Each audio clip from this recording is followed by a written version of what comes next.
Hello? Yo. Wait, are we live? Yeah, I just clicked live. Go live. That's it. Are we really? Yeah. You're supposed to do the intro. Anyway, here's the intro. You want to do it? Yeah, go ahead. Start it. No Maybe. question anyway. We had 0 viewers. The intro won't play. Come on, you have one job. Oh, it's the background. Good evening, it is Friday. And time for another Wearded Beirdos podcast. As a warning to those with zero sense of humor, or are otherwise, little bitches, please stop listening now. Dr. Chadder, and the bearded techie, will most certainly cross lines of moral decency, that are well beyond the average shit and fart joke you may be used to. The show is unscripted, and in the moment, so, who knows what will fall out of their dirty little mouths. That being stated, please give them a thumbs up, subscribe, and feel free to chime in on the conversation with a comment. Additionally, you may join their mailing list at weirdedbeirdos.com and be automatically entered in future contests and free giveaways. If you are willing to call in, send a text to 530 YouTube with your name and topic, and we may give you a call. And now, without further ado, ladies and gentlemen, the funniest duo in their personal universe, the Wearded Beirdos.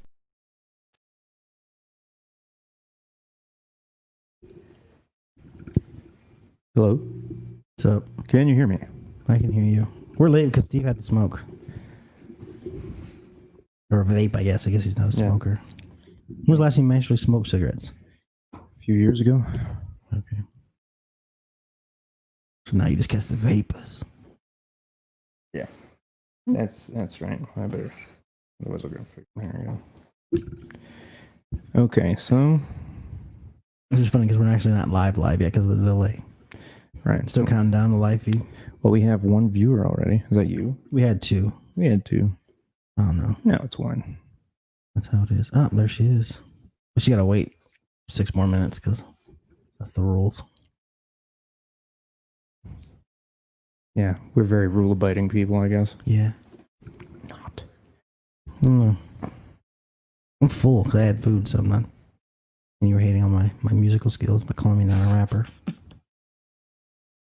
It hurts because there was a. You're so sensitive. My God. First, I say like you're not a creative individual, Steve. I critique your email writing, and they're like, "I'm not even allowed to write emails anymore." And now it's, "You're not a rapper." Fuck you! I'm not a rapper. I'm a musician. I'm a fucking artist. Yeah, because you're not a creative individual, so you don't understand.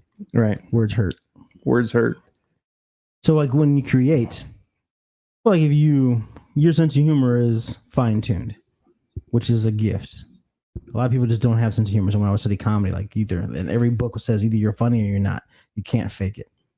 You can not be a funny person, but be a funny writer. So you can fake it that way. But as far as personality and delivery, it's really, really hard to fake. Yeah. And so if you tell a funny joke and no one laughs at your joke, it stings a little. Well, I hope I didn't hurt your feelings. Please accept my most humble apology. I don't believe you. So, anyway, Jenny, how are you? I'm good. Good. I'm good. Yeah. You have to live with this guy. I'm an artist. Oh, I I'm a do. musician. What do you do? It's pretty niche. So you wouldn't Talk know. about it. I've created. You don't roll in those circles. I got 3 instrumentals on SoundCloud, but I have a whole album on SoundCloud. yeah, but Not related to what I let you just listen But to. mine's more exclusive. Okay. I'm a very exclusive guy. Yeah. You gotta be hip. So those listening, if you go to soundcloud.com, what's it under? Lo-fi pleb. Lo-fi pleb. Okay. It's pretty basic, actually. It's okay. I think I only have one song under that I'm like, wow, that's actually decent. But the others are like, you could tell I was learning. So yeah. But for like 2 days messing around in FL Studio, it's not bad. But okay, so we'll go off that. You would send it to me like, oh, bro, check out my new lo-fi beat. Oh, okay, great, Steve. You're doing a good job. Pat on the head. Yeah, like that's what you're supposed to do. Even though it sounds like I don't get it, but based on what you did and my knowledge of your limited skills as a musician, It was faked. It was fantastic. Yeah. Well, your music isn't half bad. It's definitely got It's not that. too bad. I got thousands good. of people who praise my music, so I'm not worried about you. I'm just trying to give you. Established. I know people just want recognition. I'm trying to give you recognition. I appreciate that. You were Lonely Island before Lonely Island, so. Oh yeah, long before. And that's what sucks because when I was in Because they're making the exact same type of tracks you are, but they're huge. right, and they suck Yeah. song wise. Like they're just making stupid shit. Put my dick in a box. Like that's good because they also working with Justin Timberlake and they're actually Right. working with producers versus like some of the songs you listen like this is there's Yeah, they had no Akon for one. Yeah. there's no cohesion with a lot of their stuff. I'm like, why are you doing this? You've got money, you've got access to people who will put that out there. Put a little bit more effort in the music. Yeah. Like Weird Al. Weird Al, he pop in, it'll sound just like any other song on the radio. Yeah. He But puts he's the a effort into it. unique animal. Yeah, but he's been doing it since the 80s. No controversies, no BS on him. But you notice that there's no other like well-known parody artist. No. It's only him. He owns that space. Yeah. Well, there was Bobby Jimmy and the Critters. Never heard of him, which is exactly my point. He's strictly like hip hop. He would make fun of hip hop. He had a song. You know the song Rumors? Probably not. If I have my cassettes here, I would bust out a cassette because I have a cassette of his. You got to remember, you're literally old enough to be my father, so That is true. different generation. I'm a millennial. Yeah. Well, no one's perfect. You got 2 minutes. She's like, these motherfuckers got me waiting. But no, making music is fun. It takes vision. You gotta hear the whole song before you even really start putting it into the software. I agree. So it's tough though, and then getting it to sound like mixing, matching tempos. Because if you have like one loop that you want, and then another, but they're not the same tempo, then you have to adjust the tempo, and then it's really complicated. People don't understand. Like you can't just put any tempo with any other tempo. Well, that's why it goes for anything. If you don't understand like videography and photography, you only see the finished product. Mm-hmm. Like, oh, it's amazing. He's just a really good photographer. I want to pay him a third of what he's worth because I'm just getting a picture. But you don't see the work that goes on behind the scenes and the equipment you got to purchase in order to get to that point. Mm-hmm. So, yeah, photography is definitely an undervalued skill set these days because everybody has a camera in their phone, and so no one really. Right. I was watching last week's episode. I'm like, why am I eating? I don't remember eating today. There it is. Okay, so All right. 1 minute. So he's had we can bring in. He's had that one blip, but I guess we can just let her. Hello. Hello. Hello. Hi. How are you, beautiful people? Very good. How are you? Very good. Two of us are Thank beautiful. you. Yeah, thank you. How are you? I'm awesome. I've been eating from the garden since the end of June. So, Oh, amazing. mhm. What do you grow? Oh, a lot of my juicing goods: celery, parsley, beets, carrots, cucumbers.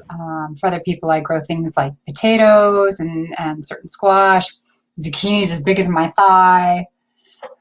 Yeah. Wow. Onions, etc., etc. Pretty much anything that I can grow this far north.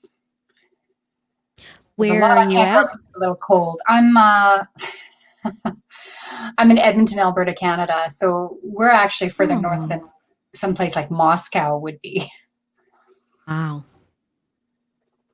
Yeah, we get to be encased in ice for about 7.5 months of the year. We just kind of, grit our teeth and get through the winter. Right. Well, how long is the summer? We're getting a delay. Where's it coming from? Oh, there we go. We good? Yeah. Jenny's mic needs to be muted. Steve had one job. Jenny had one job. It's What okay. did I do? Your mic was looping. Sorry about that. We had a feedback loop and things were. I'm hearing it still. I don't know. Are you watching a feed as well, or? I'm seeing it on the screen. I see myself. I see the Wearded Beirdos. No, we found it. Hold on. We found it. Okay. Yeah. It was Jenny. We're going to let her go. Yeah. She's been canceled. So what's the length of the summer like up there? Is it from June to August kind of thing? Generally, you get about 90 days frost free. If you're really lucky and you get a nice Indian summer like we kind of are now, you can get up to 120. But Okay. that's pretty touch and go. It's going down to 3 degrees Celsius tonight, which is Wow. like 3 degrees above zero. Yeah. Wow. But the days have been really nice. So is your garden like a actual garden in the ground, or do you have like a greenhouse or something like that? Because it seems if you don't start right at the beginning of summer, Yeah, I don't actually have a greenhouse, but I do buy some of my certain plants as bedding plants, things like celery, because that requires a much longer season. Okay. So yeah, I wouldn't get anything out of it if I started it from seed outside. You must have a pretty extensive garden if you have enough to be juicing regularly. I do. I have a really big, beautiful garden. I'll have to send you some pictures here. I don't know where to send them to exactly, but maybe the Facebook address. But I do have another big garden out in Beaumont, which is another small town just south of the city where I am. And it's kind of been a community garden. We've had about 5 different people involved with that garden. That's fun. And yeah, with there's some food security issues kind of cropping up here. So I've been in the springtime. I kind of I don't get anxiety. I prep. There you go. Yeah. I prep.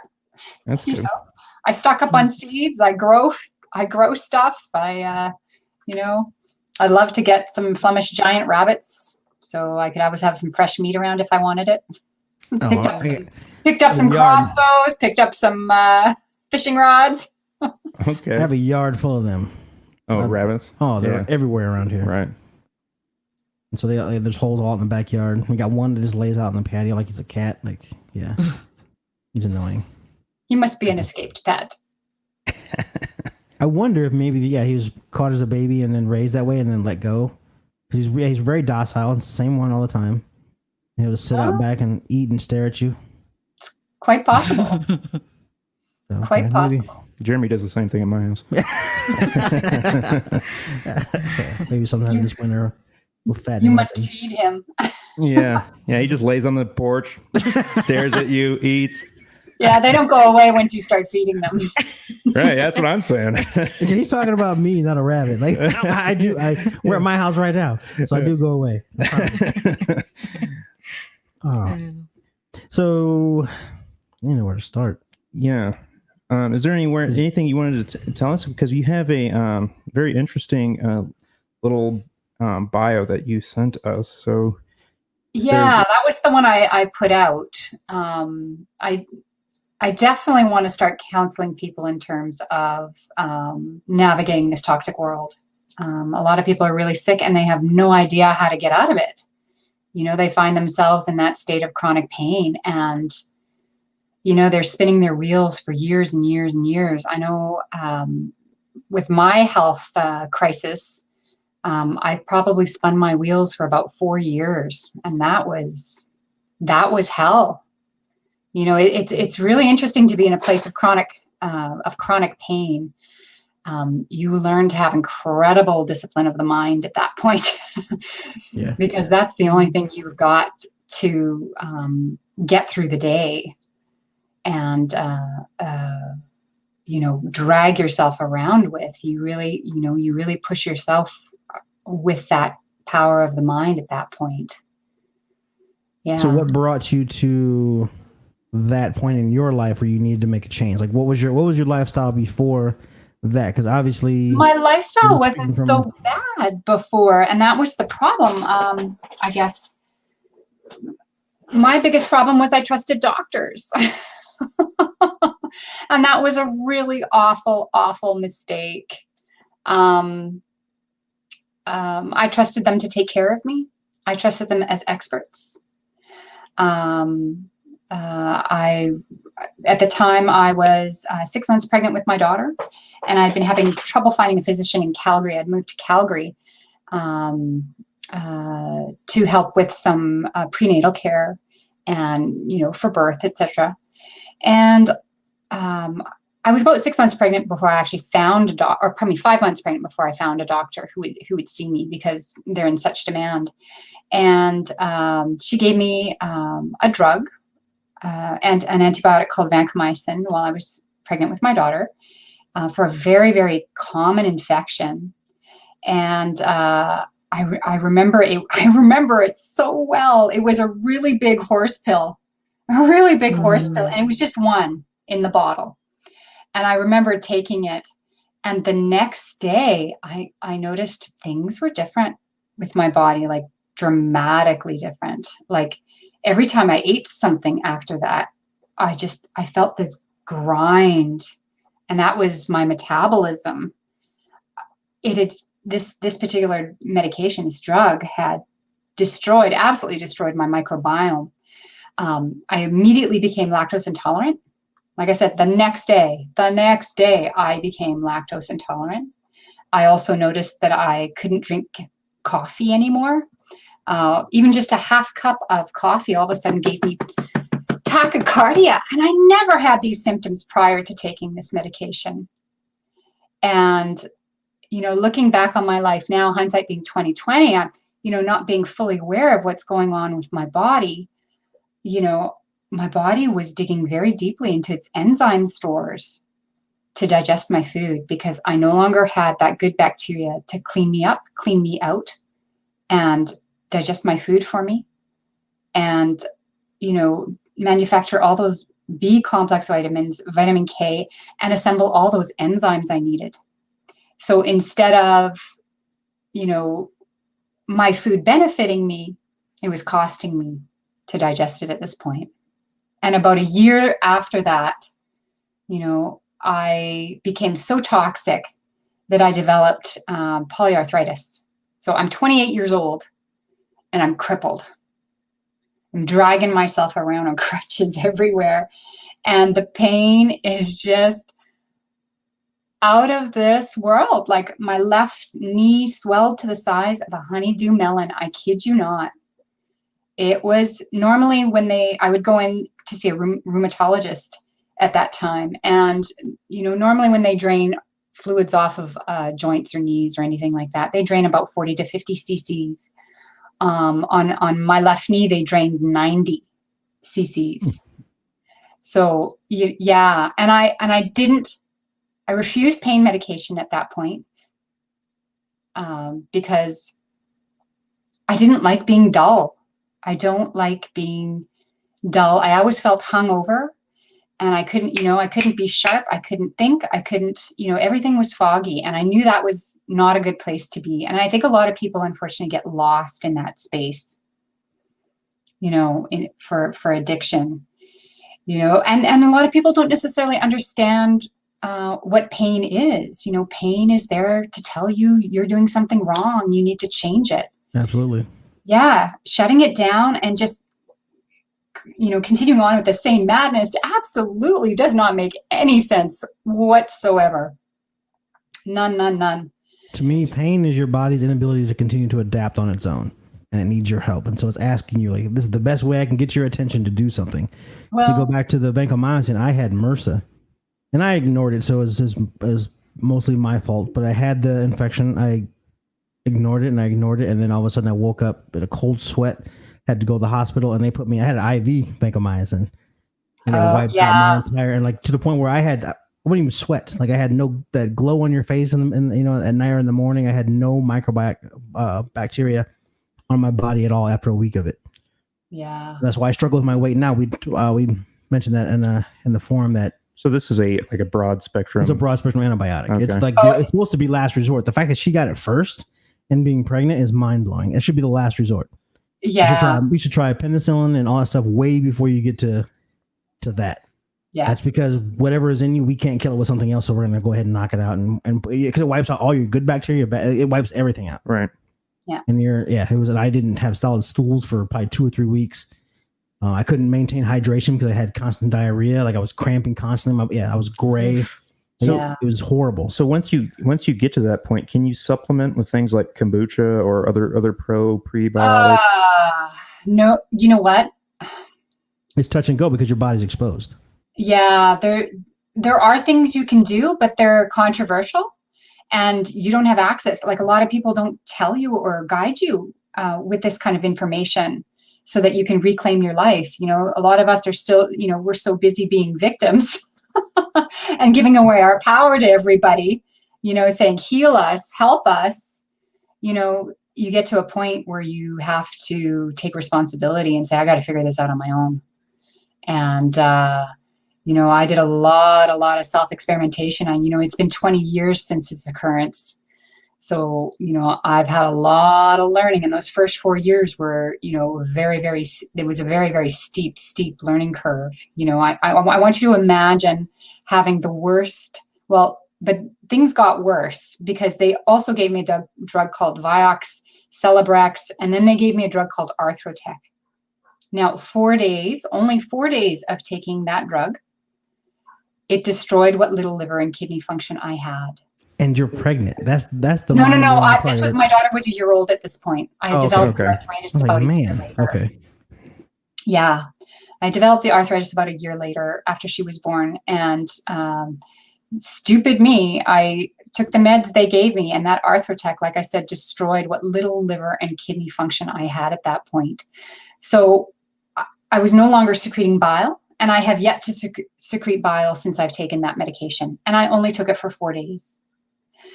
And I dropped 6 pounds the first week. I dropped 30 pounds over the next 3 months. And I was lucky to be 80 pounds. And so I look like a walking skeleton, or 36 kilograms for those of you who aren't familiar with pounds. But I was looking pretty scary. I was looking like a scarecrow. I'm about 115, 120 pounds right now. So, you know, take off about another 40 pounds on what I look like. Mm-hmm. So, yeah, that was really, and like I said, that was the point where I was like, these assholes are going to kill me. They're going to kill me. I got to figure this out on my own. I'm on my own at this point, because if I keep taking this medication, I'm 6 foot under, plain and simple.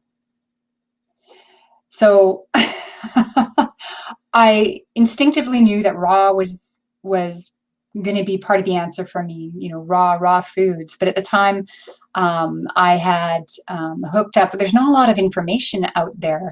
The raw diets that are available tend to be things like the vegetarian or vegan diets. So I started with a vegetarian one, and, you know, they're very cleansing, but they're absolutely nothing. They have absolutely nothing to offer in terms of rebuilding your body with.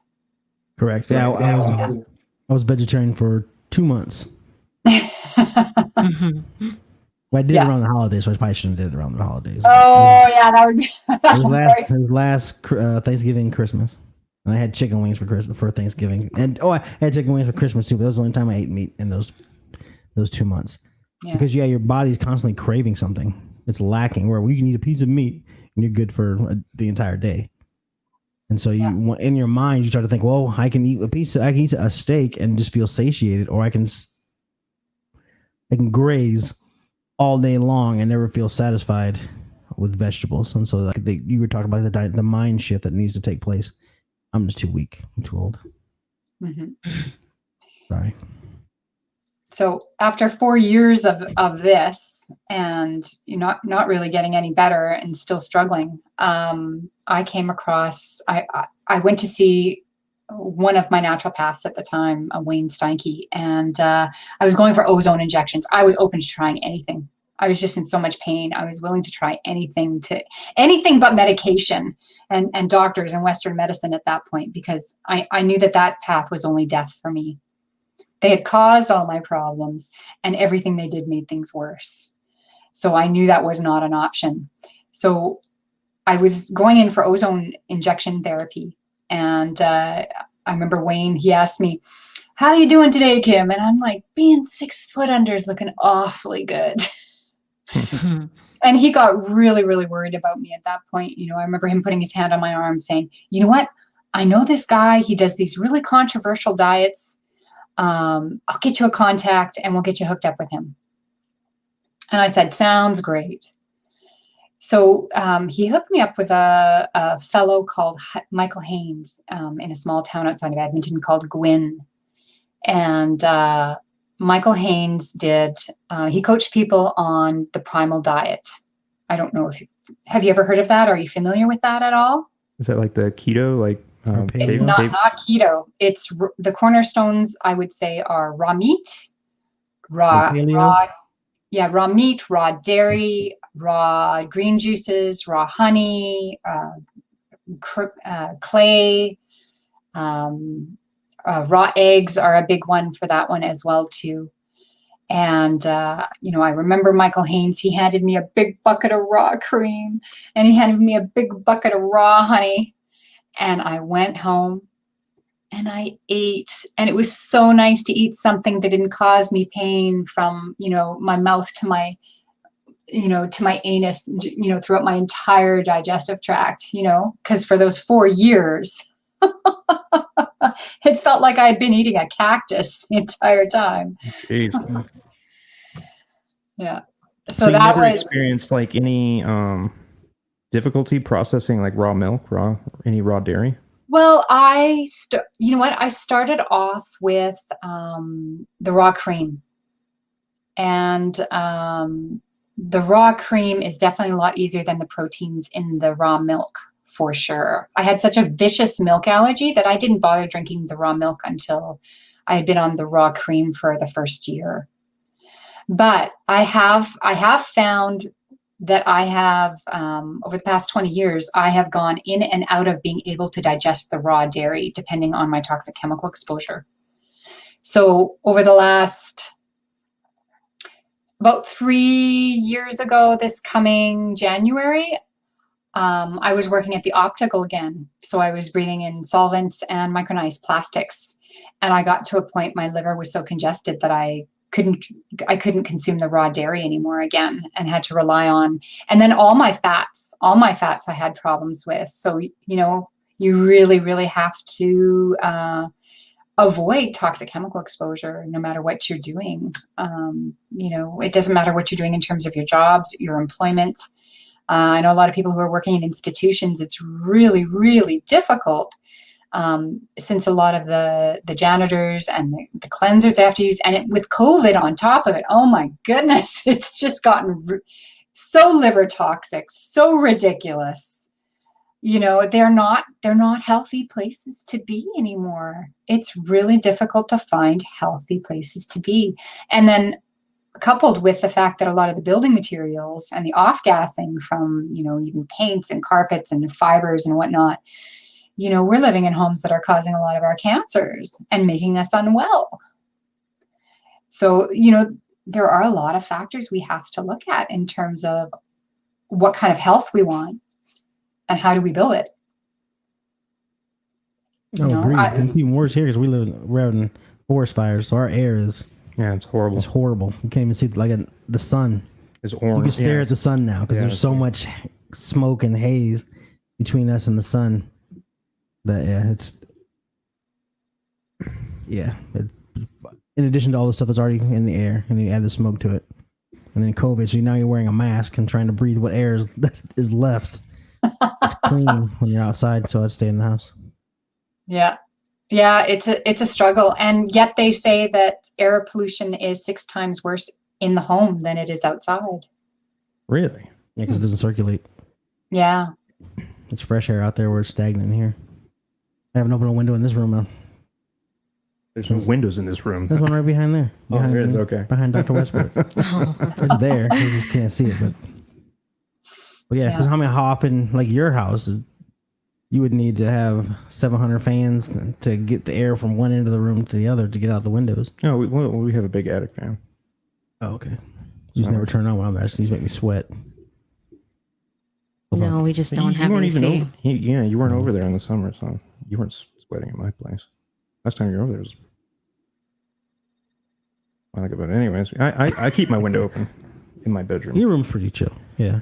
Thanks. You got a cross breeze because you got those 2 windows in the corner, right? Yeah, Like 2 windows there, something like that. Yeah. That was always if the window's open, it's freezing in your room. Yeah. So what? I forgot I had a total. So Oh, when sorry. you said that you eat raw meats, Yes. so And is yes, that how? yes, that means pork. Yes, that means raw chicken. Yes, that means a lot of things that a lot of people are like, you're going to die if you eat that. Right. I mean, because with raw pork, you're at risk for trichinosis. Trichinosis, yeah, and then Well- salmonella and chicken. But this is where the paradigm shift comes in. The microbiome is actually full of flora and fauna that you might not like. E. coli is not a bad guy. We need E. coli to help us digest our food. Same with salmonella. I mean, just because they're there at the site of the crime doesn't mean that they're responsible for it, right? Okay. Yeah, this is when it gets They're out of just the hand. cleanup from a- crew. They're just trying to clean it up. Yeah, from a at that microbiological standpoint, a lot of our essential things that are not essential as far as amino acids are fermented and processed by the stuff that's already in our body. They have a symbiotic relationship. But when you take like a vancomycin, you wipe that all out. Yeah. First person comes back wins. Yeah. And so it becomes a little more scary after the fact. But you have salmonella and all that stuff in your stomach right now. We all do. Our mouth is full of Staph aureus and Staphylococcus, all kinds of stuff that are in our body that we live in symbiosis with. But if it gets out of hand, that's when you get your infection and stuff like that. Most of the stuff that we get sick from is already on our body. Okay. Our immune system dips for whatever reason and it takes over. Sure. Have you heard of helminthic therapy? I have No. not. Okay, so Helminthic? helminthic therapy. I have If not. you go to www.biomerestoration.com, people pay big bucks to get worms. They Wow. go to buy those porcine hookworm or trichinosis. I can't remember which one it is at the moment, but they pay a lot of money for those and they ingest them because they regulate the autoimmune system. Really? Huh. Those are the same people that put poop up your butt? Oh, the fecal transplants? Yeah, fecal transplants. You know, I've done lots of controversial things with the Primal diet as well too. We also have a practice of consuming what we call high meat. So you let the meat age, and it depends on if you're just starting out. I like the high meat light. So steak that's aged in the fridge about 10 to 14 days, it starts getting That sounds delicious. it starts getting that sticky coating. stock smell, and Yeah. it's not green yet, but it's brown, and it's really easy to eat and quite flavorful. But you can let it age quite a bit later as well too. It can get slimy and a lot more pungent. It has a really strong ammonia smell, and a lot of people claim that it, fixes their blood sugar problems and depression pretty much immediately after consumption. I know a lot of people who consume it are, really happy for the next, 2, 3, sometimes a full week afterwards, or they'll even say that they feel high. I personally have never had quite that response to the high meat. I have had that response to colostrum on one really rare occasion. Like I get fresh colostrum from my farmer, and I remember one batch. The next day, I felt like I could fly. It was pretty incredible. But What the is diet. colostrum? Pardon? I've Colostrum. never heard of Colostrum it. is the first. It's the top layer of cream or butter. It's the first mother's milk that comes during There it that is, first week to 10 days of milking when the calf is first born. And it's a real bright yellow color. It's full of immunoglobulins. It's full of lactoferrin, and it's full of a lot of very, very valuable probiotics to help seed the gut for the calf. Okay. So yeah, don't get it frozen. Don't get it powdered. You have to get it. If you're going to get it fresh. And your Okay. dairy has to be grass fed. And they should be hormone and antibiotic free cattle. And, you're usually looking for farmers that are ticked off with the system, and they're not hooked into quota, and, they don't want to follow a lot of the rules. In the United States, it's a lot easier because depending on the state, raw milk is quite easily accessed in many places. But in Canada here, it is quite difficult. It's pretty much illegal across the board here. And we've had to become very creative and do things like cow shares, because the law here says that you cannot consume raw dairy unless you're the owner of the cow. So we've had to buy shares in the cow to be able to do that. Interesting that you would have to. Huh. It's the first bad thing I've heard about Canada. We have a lot of rules here. We might even have more rules than you guys. You also mentioned hard to believe. ozone injection. How does that work? Ozone injections. A lot of people who are sick and unwell are hypoxic. So you have very low oxygen levels in the body. The other thing that's going on too is you're in a hyperacidic state. So once the microbiome is destroyed, you will find yourself in a hyperacidic state. And your need for things like oxygen, sulfur, and minerals will go through the ceiling at that point. Right. And that's also a spot where you're also in a precancer state. This is an area where cancers like to grow. So if you can stay out of that hyperacidic state, you won't grow those cancers. Right. Okay. So how do they is it like an actual injection? Do they stick a needle in your arm, or? Well, yeah, and this was interesting, because when I started out doing the injections, what he did is he would actually take some of my blood, and then he would inject the ozone into that blood and shake it up, and then re-inject the blood. But my blood, because it was so toxic, it would just congeal like that. It would just turn to a glob of jelly. And I don't think he had heparin at the time too. So I think I ended up bringing some heparin in to try it the next time, but we gave up, and he ended up doing some more research, and we actually did injections directly into the vein of the ozone. And it's so funny because you know how Hollywood, they try to, there's a lot of mythology that they depict. And, you kill a person by injecting just, a couple bubbles of air into them. Oh, you need like a yard. You need several yards of it. It takes a lot. Yeah, you need a lot of that. You need to inject a lot of that into someone to kill them, because he would inject, like this big syringe, about this big, this long, full of ozone directly into my vein. And, I did live to tell about it. Ozone's is O3, essentially. Yeah. Right, yeah. Versus O2. Yeah, that's how I was wondering how they were doing that. Remember the Hot Wheels tracks? That smell? When you were running the cars? That's what it smells like. Right, yeah. Those little Hot Wheel tracks create a lot of ozone, believe it or not. Interesting. That's incredible. Yeah, the stuff you don't think about and never hear about. Yeah. Get some Hot Wheel tracks. Some ozone injections. Yeah, I never would have even imagined that they were doing that kind of thing.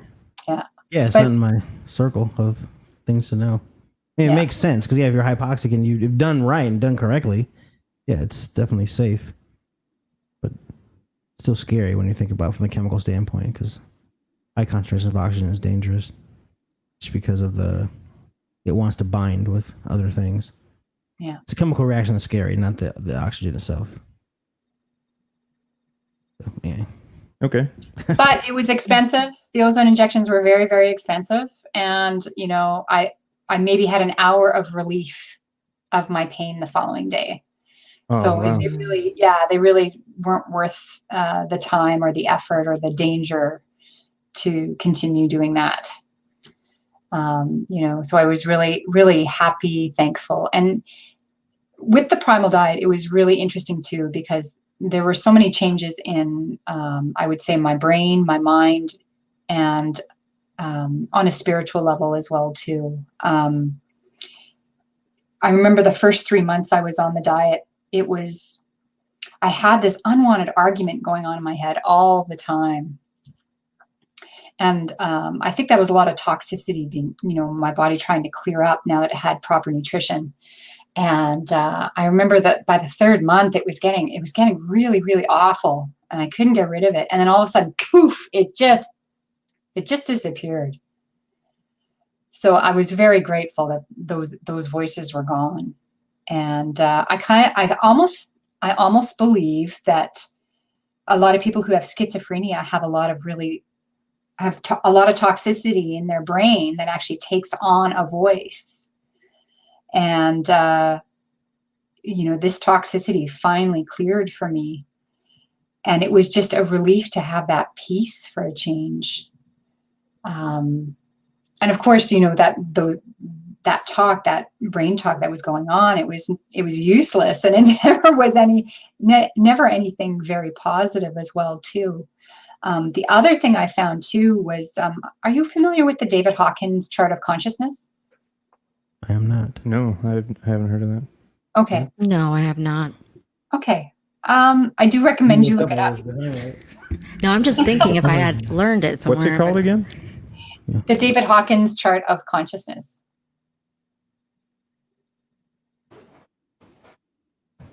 So is it a psychology thing?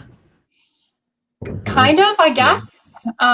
He's kind of made a numbered chart from 0 to 1,000, and anything 200 or below is a negative emotional state, and anything 200 and above is a positive emotional state. So my diet mentor at the time, Michael Haynes, are you familiar with dowsing? Muscle testing? Yes. Okay. Yeah. So he would douse where I was on the chart when I first started, and he's like, okay, you're at 50. And 50 is apathy. Yes. I just didn't care at that point. Despair, hopelessness. Yeah. Yeah. It has the God view, the world view. Anyway, after a month, I checked in with him, and he's like, you're at 500. So not many people, make it past the 200. And here I just rocketed to 500 after just a month. I was so grateful. And I had nothing but love in my heart at that point. To be pulled out of the abyss and out of chronic pain, I can't even begin to tell you how grateful I was. It's such an incredible state to be in after. Yes, that's it. I would say Steve is a 125 because kind of disappointing to me as a friend. So as a friendship level, you're a 125 friend. Okay. Really? And so how do you desire? What? That's 125. Desire? No, but you're disappointing. My view of your life is disappointing. I think you're a 20. Just shame. Is there a 20? I can't see 20.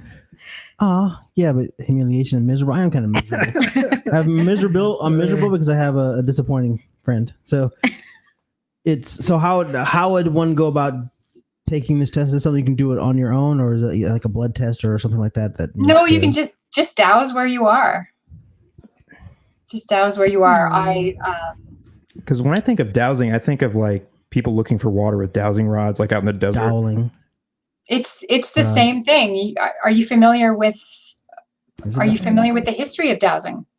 No, I know very little about it. Okay. So when they had the medieval witch hunts, dowsing was actually the only type of witchcraft that they allowed because everyone needed to find water still, right?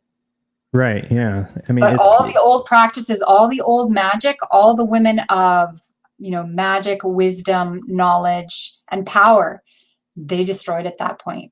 So a huge body of knowledge and information destroyed, absolutely destroyed, so that the church could come in and take power.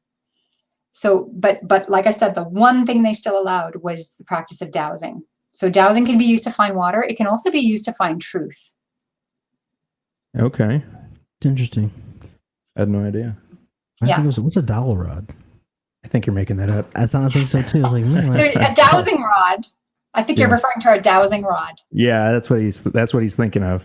Yeah. But yeah, I always thought it had something to do with like the Earth's magnetic fields or something. I have no idea.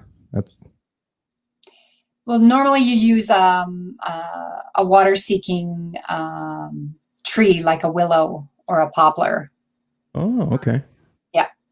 because they would really register that quickly. I don't know if you're familiar with those types of trees, but they know where the water is, they know where to find it, and they will grow into it. You do not want to plant it near your house or your sewers because it will find it. Yeah, I can imagine. I've had some problems. Dowling's an Irish surname. I don't know why I thought it was Dowling. Rod. Sorry about that. Well, a Dowsing dowel makes is a sense. type of rod too, though. Yeah. I don't know. But okay. Either way, I stand corrected. Mm-hmm. But I didn't know that makes sense about the whole witchcraft thing. That's kind of cool. Mm-hmm. Because I watched tons of videos on it because I wanted to dig a well. And then I haven't actually tried it, but there's so many videos of people that use just like a straw, put like a coat hanger on a straw, and find water, and they would dig, and boom, there it would be. Yeah. Voodoo. So sometimes you just find a really big rock. But usually you find the water. I on my YouTube channel, which is just my name, you can find, I do have a little tutorial on how to do dowsing, just to navigate your way through food, you know. Usually you just stand and you ask your body, where's your yes, and it should pull you forward, and what's your no, and it should pull you back. And if it's the opposite, you know, you need to change your polarities. It usually means you need to drink something or hydrate. And, you know, if you need to hydrate, you hydrate. And then you say you take something like a food item and you put it on your chest. Does your body retreat from it? Or is it attracted to it? Right? Because a lot of us don't, you know, we just kind of stuff our faces. We don't really, you know, feel how this food feels to us. I mean, we are very sensitive organisms, and there's so many things that we feel that we just deny. You know, if your throat closes up when you're eating something, you probably shouldn't be eating it. Yeah. Right. I wonder if Jeremy could get away with that at Applebee's. Just lay on the table and put it on your chest. You need to feel how this makes me feel first before I eat it. Next time I go with you, I'm going to try it. All right, so I can do the banners. So, Rudiger, pronounce the... Yeah, Rudiger-Prybylski. Rudiger is my mother and Prybylski is my father. Gotcha. So my first and my last names are hyphenated. Right there, right? Yeah, that's what shows up on your YouTube channel. So yeah. All right, and you have probably best to cut and paste that rather than to try and spell it out. That's a lot to. Oh yeah, there's your dowsing video. You have how to make pickled raw fish as per Aajonus Vonderplanitz. There it is.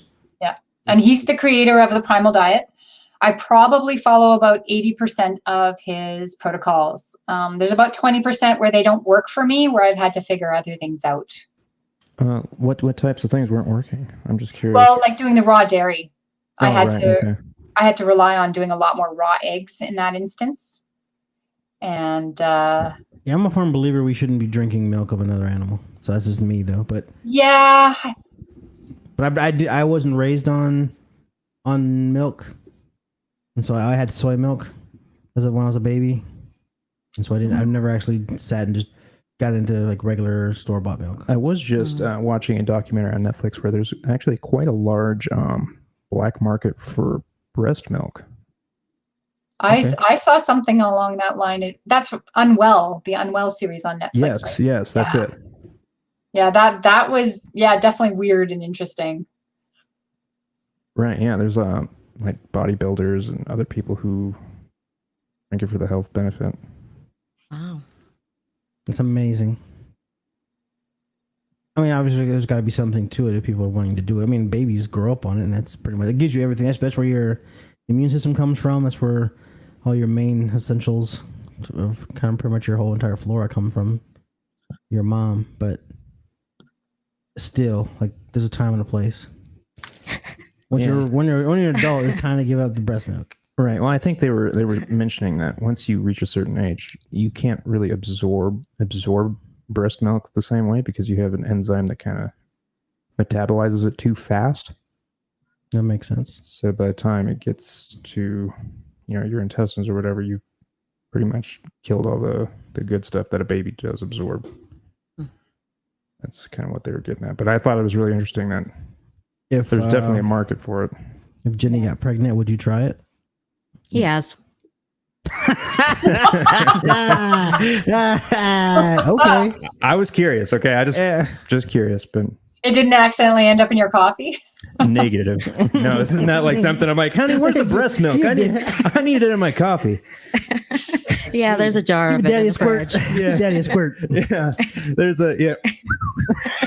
but there was a woman who was selling her breast milk on the on Craigslist, and her husband she had like gallons of it in the fridge, and he'd take it, he put it in his coffee, he put it in the scrambled eggs, he'd feed it. Yeah, he put it in everything. This guy. So I thought that was crazy. I don't know why it's gross. It doesn't taste It good. doesn't. I can't imagine. It's not good. His baby stopped craving it, so it's got to be. No, it's not like creamy like cow's milk. It's like really watery and almost salty. Have you had any? It's closer in composition to goat milk, apparently, in terms of its fat content. I can believe Wow. that. Yeah. I can believe that. Yeah, How much did- raw dairy is Goat actually for Christmas? quite high in fat. Cow dairy is about 10% fat if it's not, and that's another fallacy. Whole milk is not 3%; it's 10%. They're really? just giving off a bunch for the cream, and you're being ripped off. They're just giving off a bunch for the cream and the butter they're making too. So, you're with like all your raw cream, raw meat. Are you concerned about like the cholesterol hit you're taking, or? Not necessarily. According to Aajonus Vonderplanitz, high cholesterol levels are actually a good thing. It means the body's cleaning out.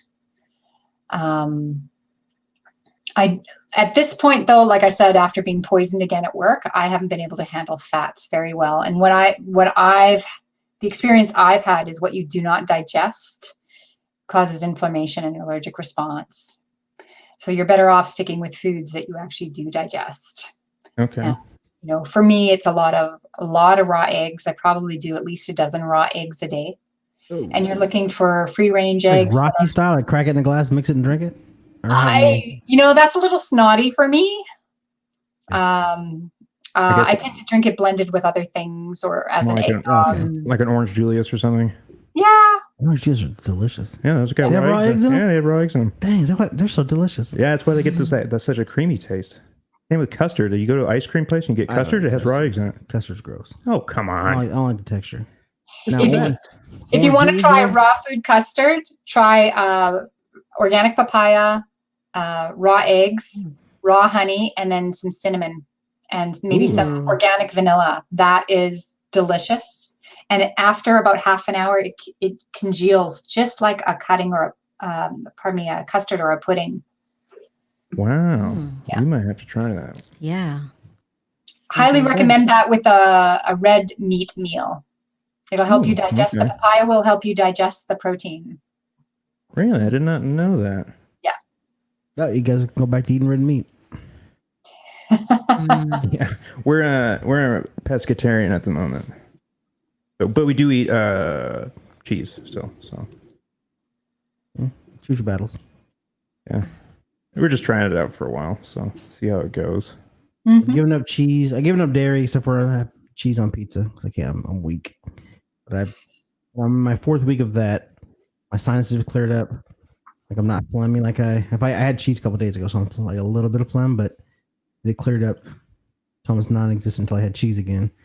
And this is my 2nd week of no sugar. I'm struggling with that. But yeah. Try the raw honey. Try the raw honey. You need to find good local honey that I don't know if it's really. It's hard to find it. I know in this climate, the good raw honey becomes rock hard, and that's a good way to tell whether or not it's quality honey. But you'll have to talk to your local beekeepers and find out if they don't, if they don't treat the honey at all, if they don't heat it, because what they do is they pour it into big vats. And then they'll strap these big heaters around the vats so that they can pour it out later on into smaller jars. And you don't want that. You want it directly from the filter. Okay. I have a couple colleagues that have bees in South Carolina. I reach out to them. I was trying honey a little while ago. It's really expensive. I can't remember the exact name of it, but it comes from a bee that's in like New Zealand or Australia that gets its pollen from a very specific like flower. Oh, Manuka honey, probably. Yes, that's it. Yeah, Manuka. It's probably just plain old honey. They're just gonna charge you extra because it's got a fancy name.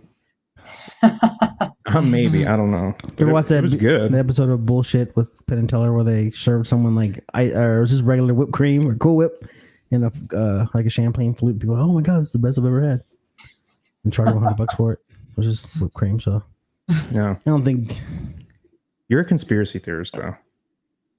it was an episode. It was on a show. I know. Not necessarily But you are a conspiracy theorist. Yeah, and it's gotten worse because when I was not eating meat, I had the was it Boca Burger or one of those brands chicken nuggets, Morningstar. and the chicken nuggets taste just like regular chicken nuggets.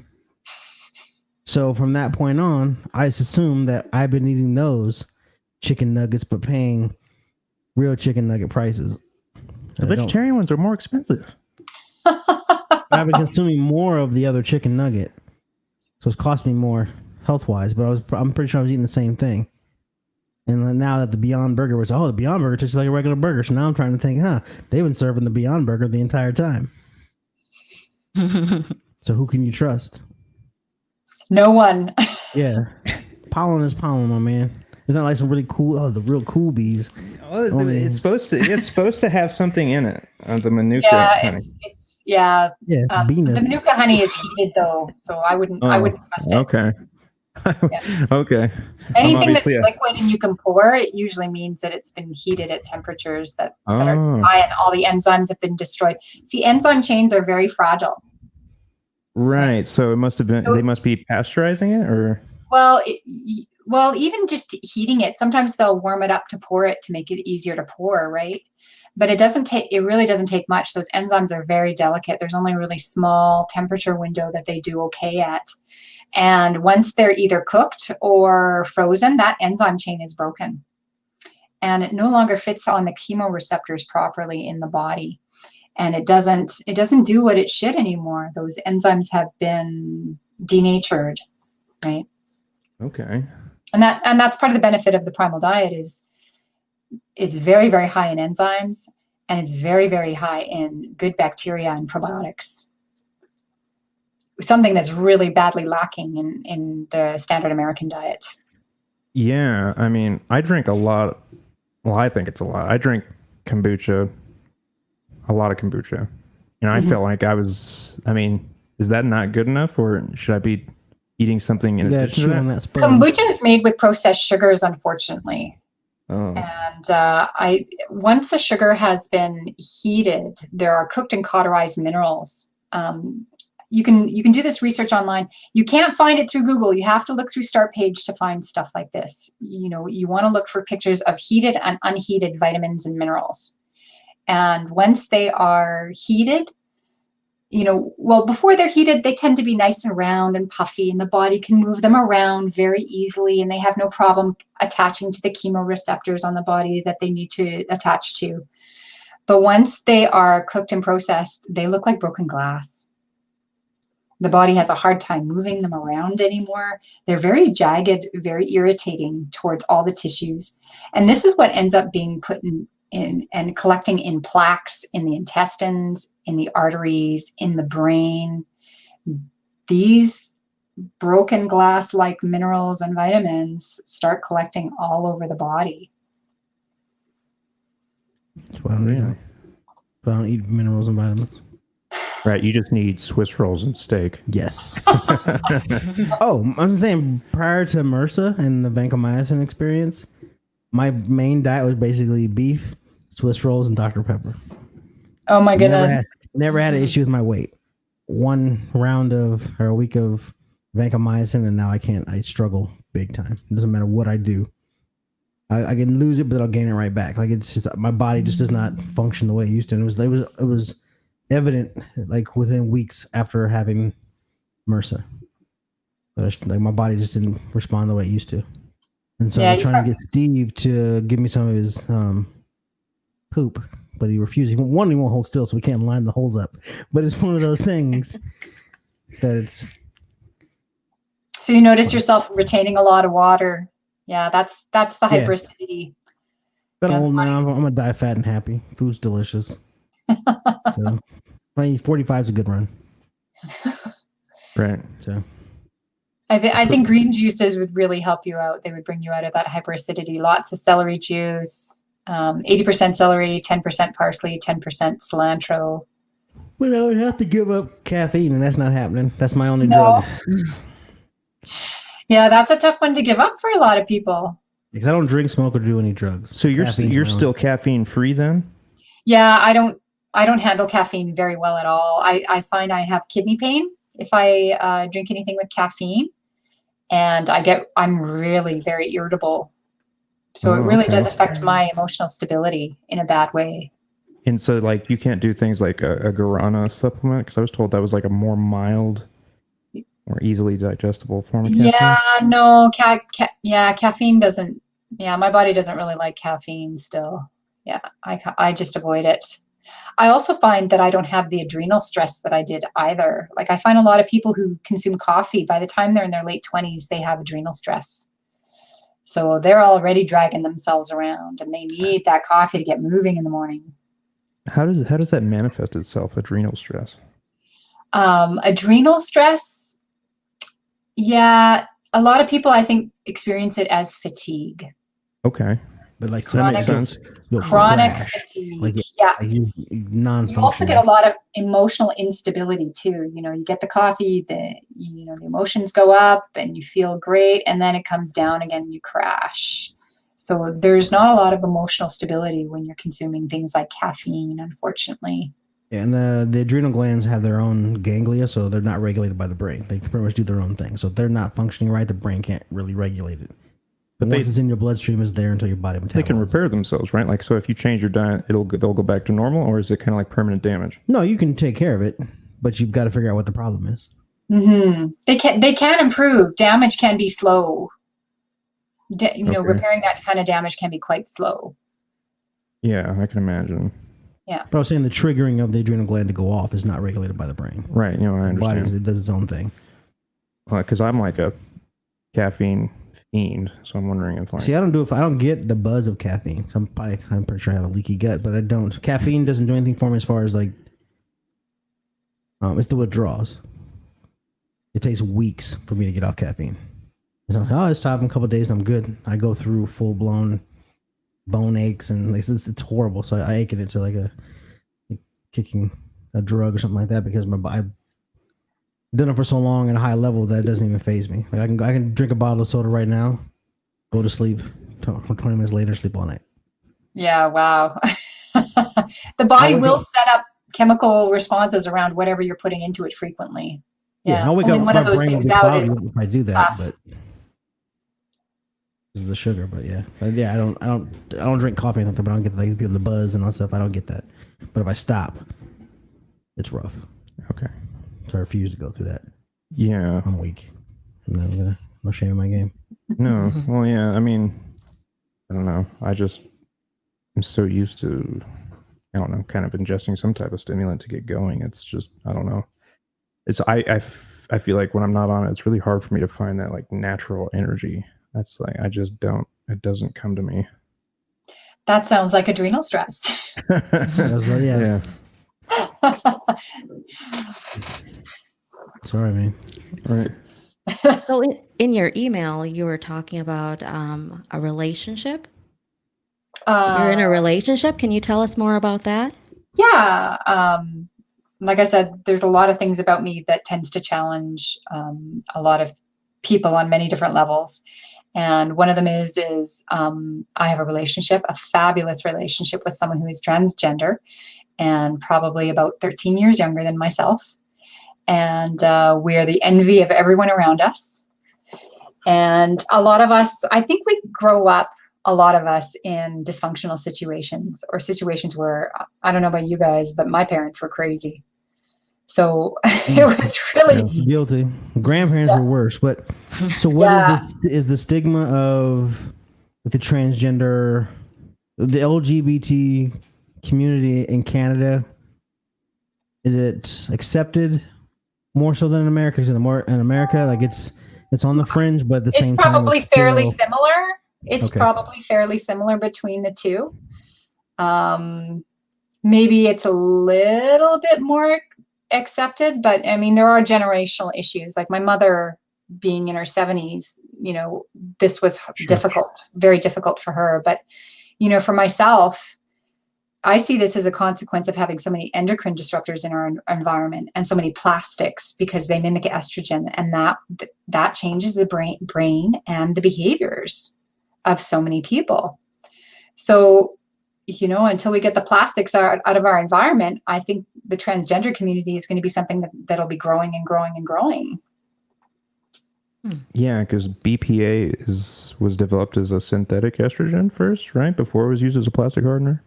Mm-hmm. Was it really? I never looked at that. That's interesting. That makes a lot of sense. Yeah. But that's the... Why you don't want BPA stuff for your babies and stuff. Yeah. But all of our food is encased in plastic. Yep. So those chemicals are you ending put it in up the microwave in plastic, and when the microwaves hit it, it infuses it into the food and all that fancy stuff. I mean, so it was kind of hard to avoid. Yeah. But and with the microplastics, we eat about a credit card's worth of plastic every week. So really? Yeah. Darn. I think it was like 20% or 30% of your urine is plastic.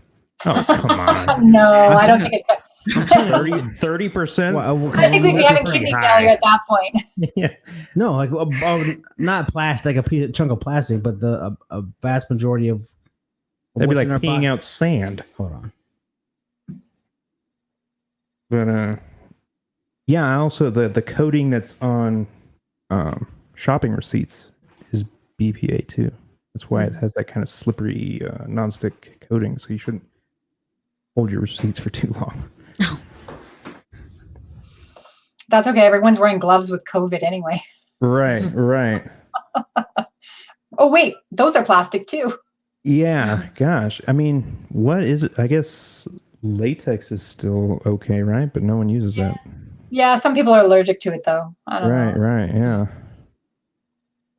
Everything is nitrile. I don't even know what that's made out of. Yeah, I'm sure that's just another type of plastic.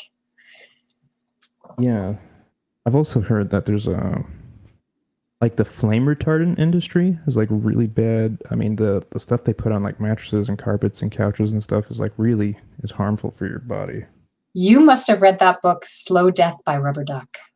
No, I have not. No? Okay. No, but I've watched. I'm more of a documentary guy. I've watched a lot of documentaries on that kind of thing. You know, perfumes and flame retardants and just all that kind of stuff. That's really bad for the body. Okay. And it's amazing that it's in everything.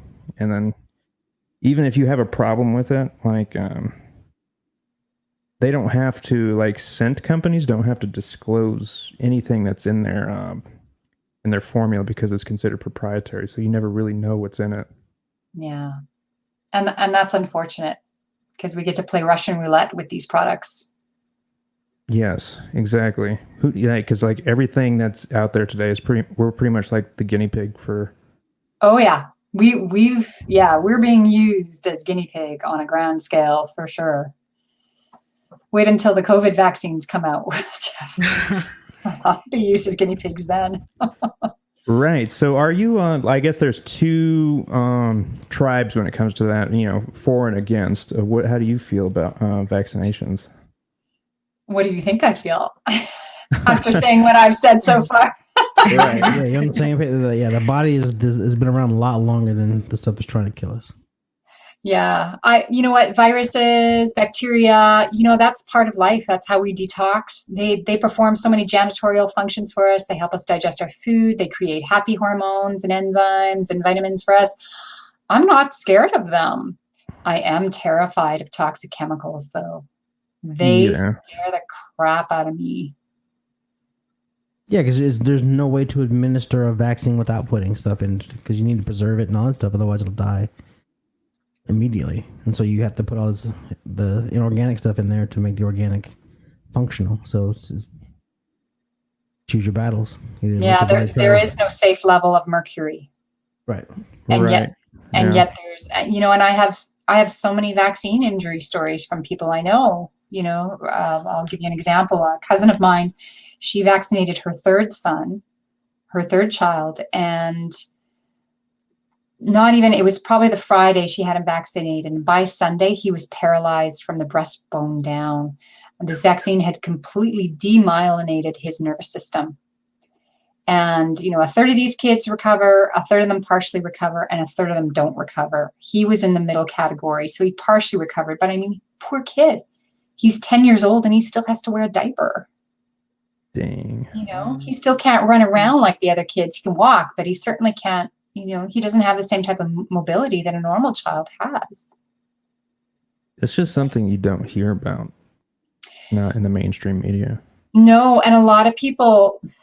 See, and a lot of this vaccine damage is not necessarily immediate like that. Sometimes it'll take place 2, 3, 4, 5 months, and people don't associate it with that vaccine shot they gave their child.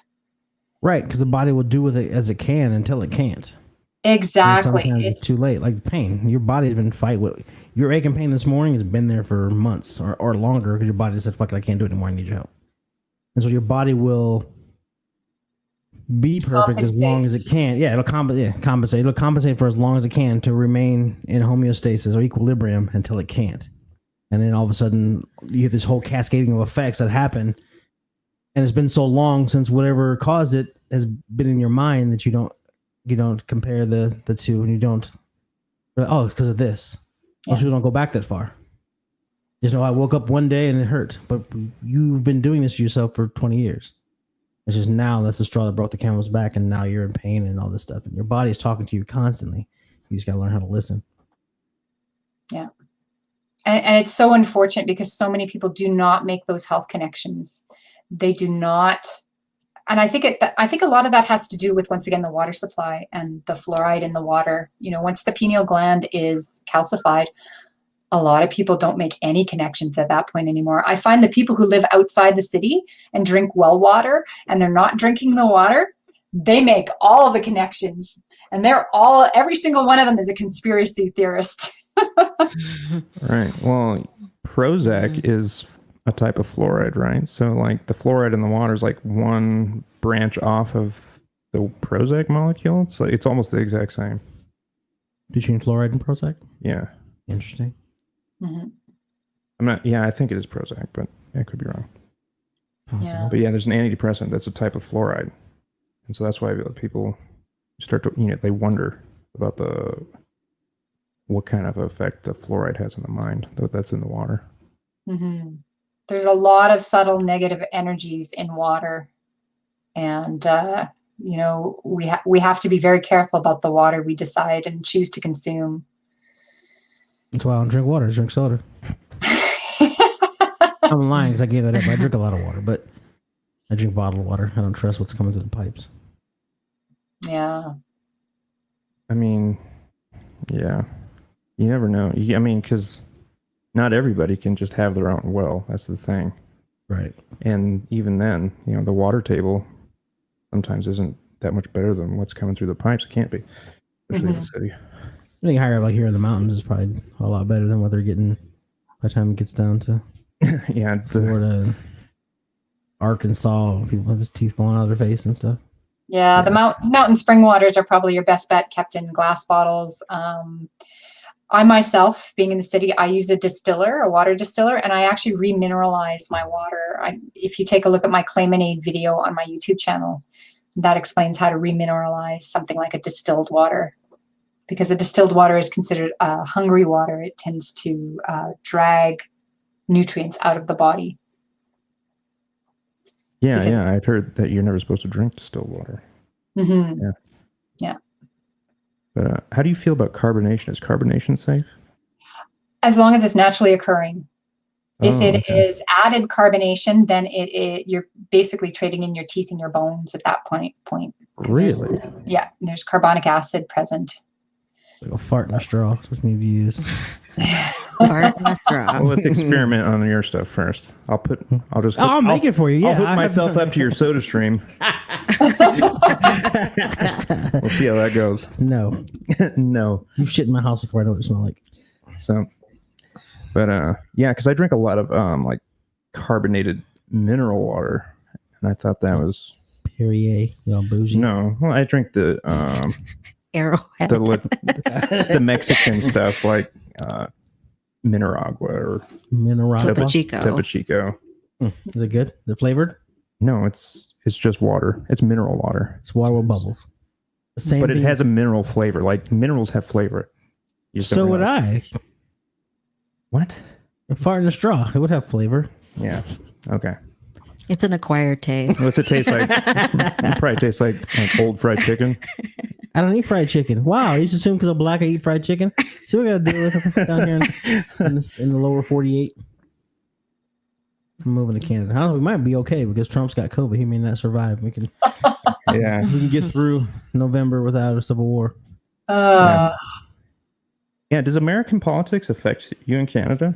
I think it does tremendously. Wow. We have crowds chanting Trump in the streets or Really? anti-Trump What? slogan. Yeah, like it's bizarre how much American politics we see here in Canada on the streets. It's bizarre.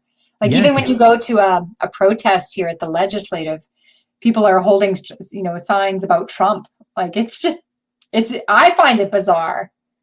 Yeah, it I makes find zero it sense. Yeah, you never see people down here like saying like Justin Trudeau. That's the guy's name, right? Justin Yeah. Trudeau. Yeah, Justin Trudeau. I've never seen a Trudeau sign. Yeah, me neither.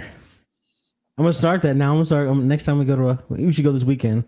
Go to a rally. Go to like an anti-Trump thing. And hold up Justin Trudeau sign. Yeah, That would be funny. They'd be like, Yeah. "Who's that?" Yeah, exactly. Probably most of Americans don't know anything about Canadian politics. No. yeah, I don't. Yeah. I didn't know they even had transgenders up there. So like that's They're everywhere. it's like Yeah, they're everywhere. I don't Yeah. know. Well, They are everywhere.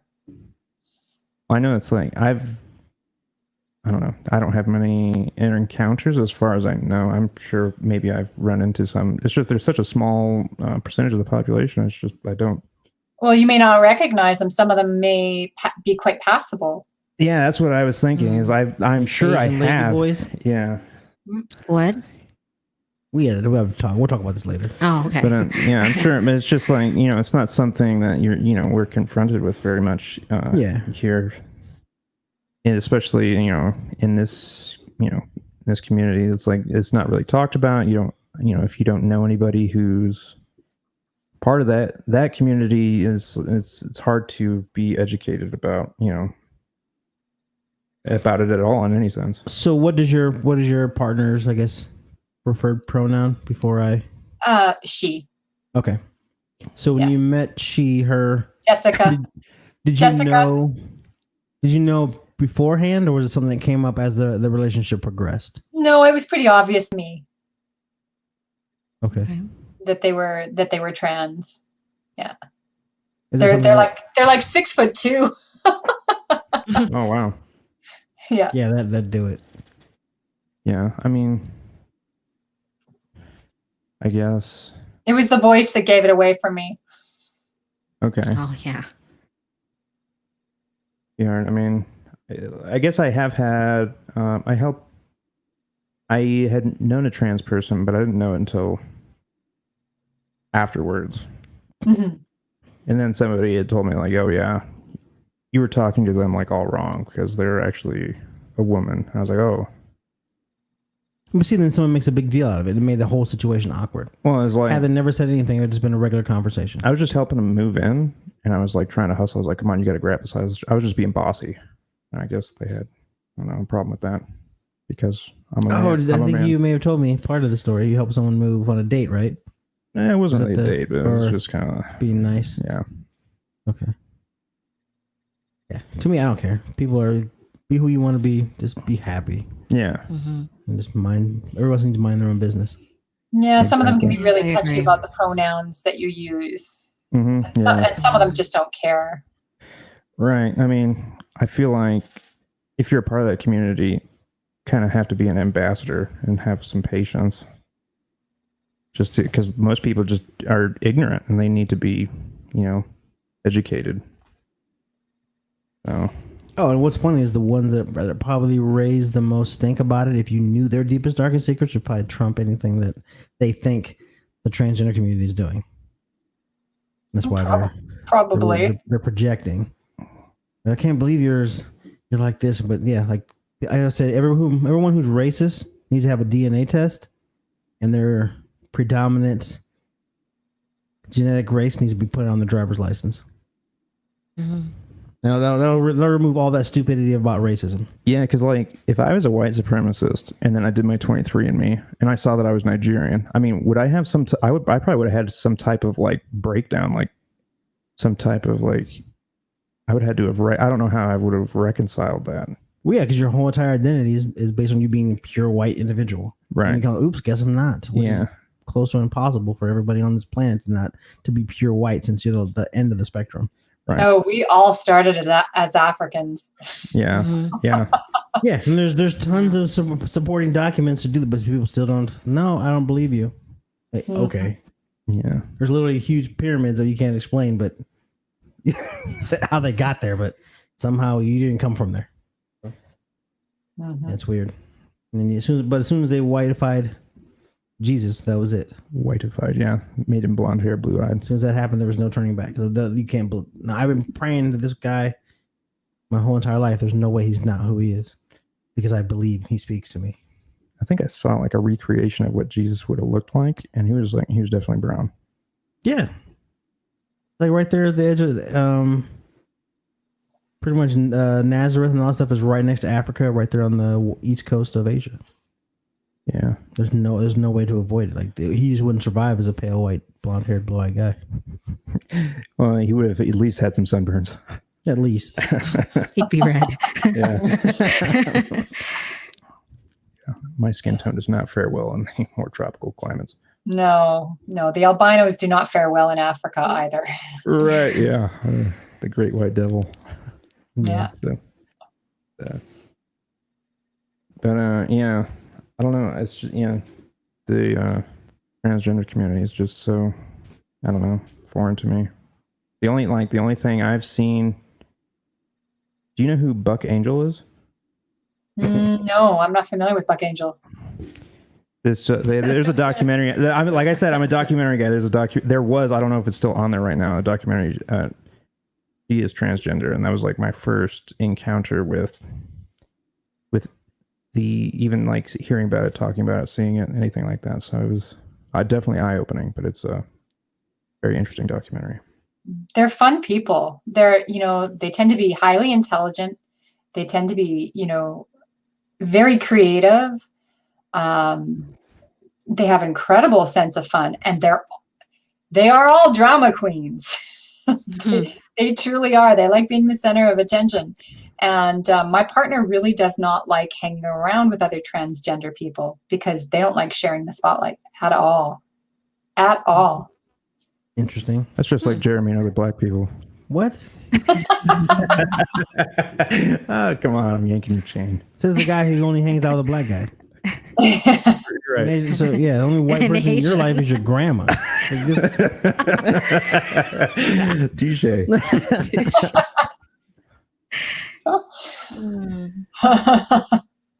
Yeah, I'm diverse.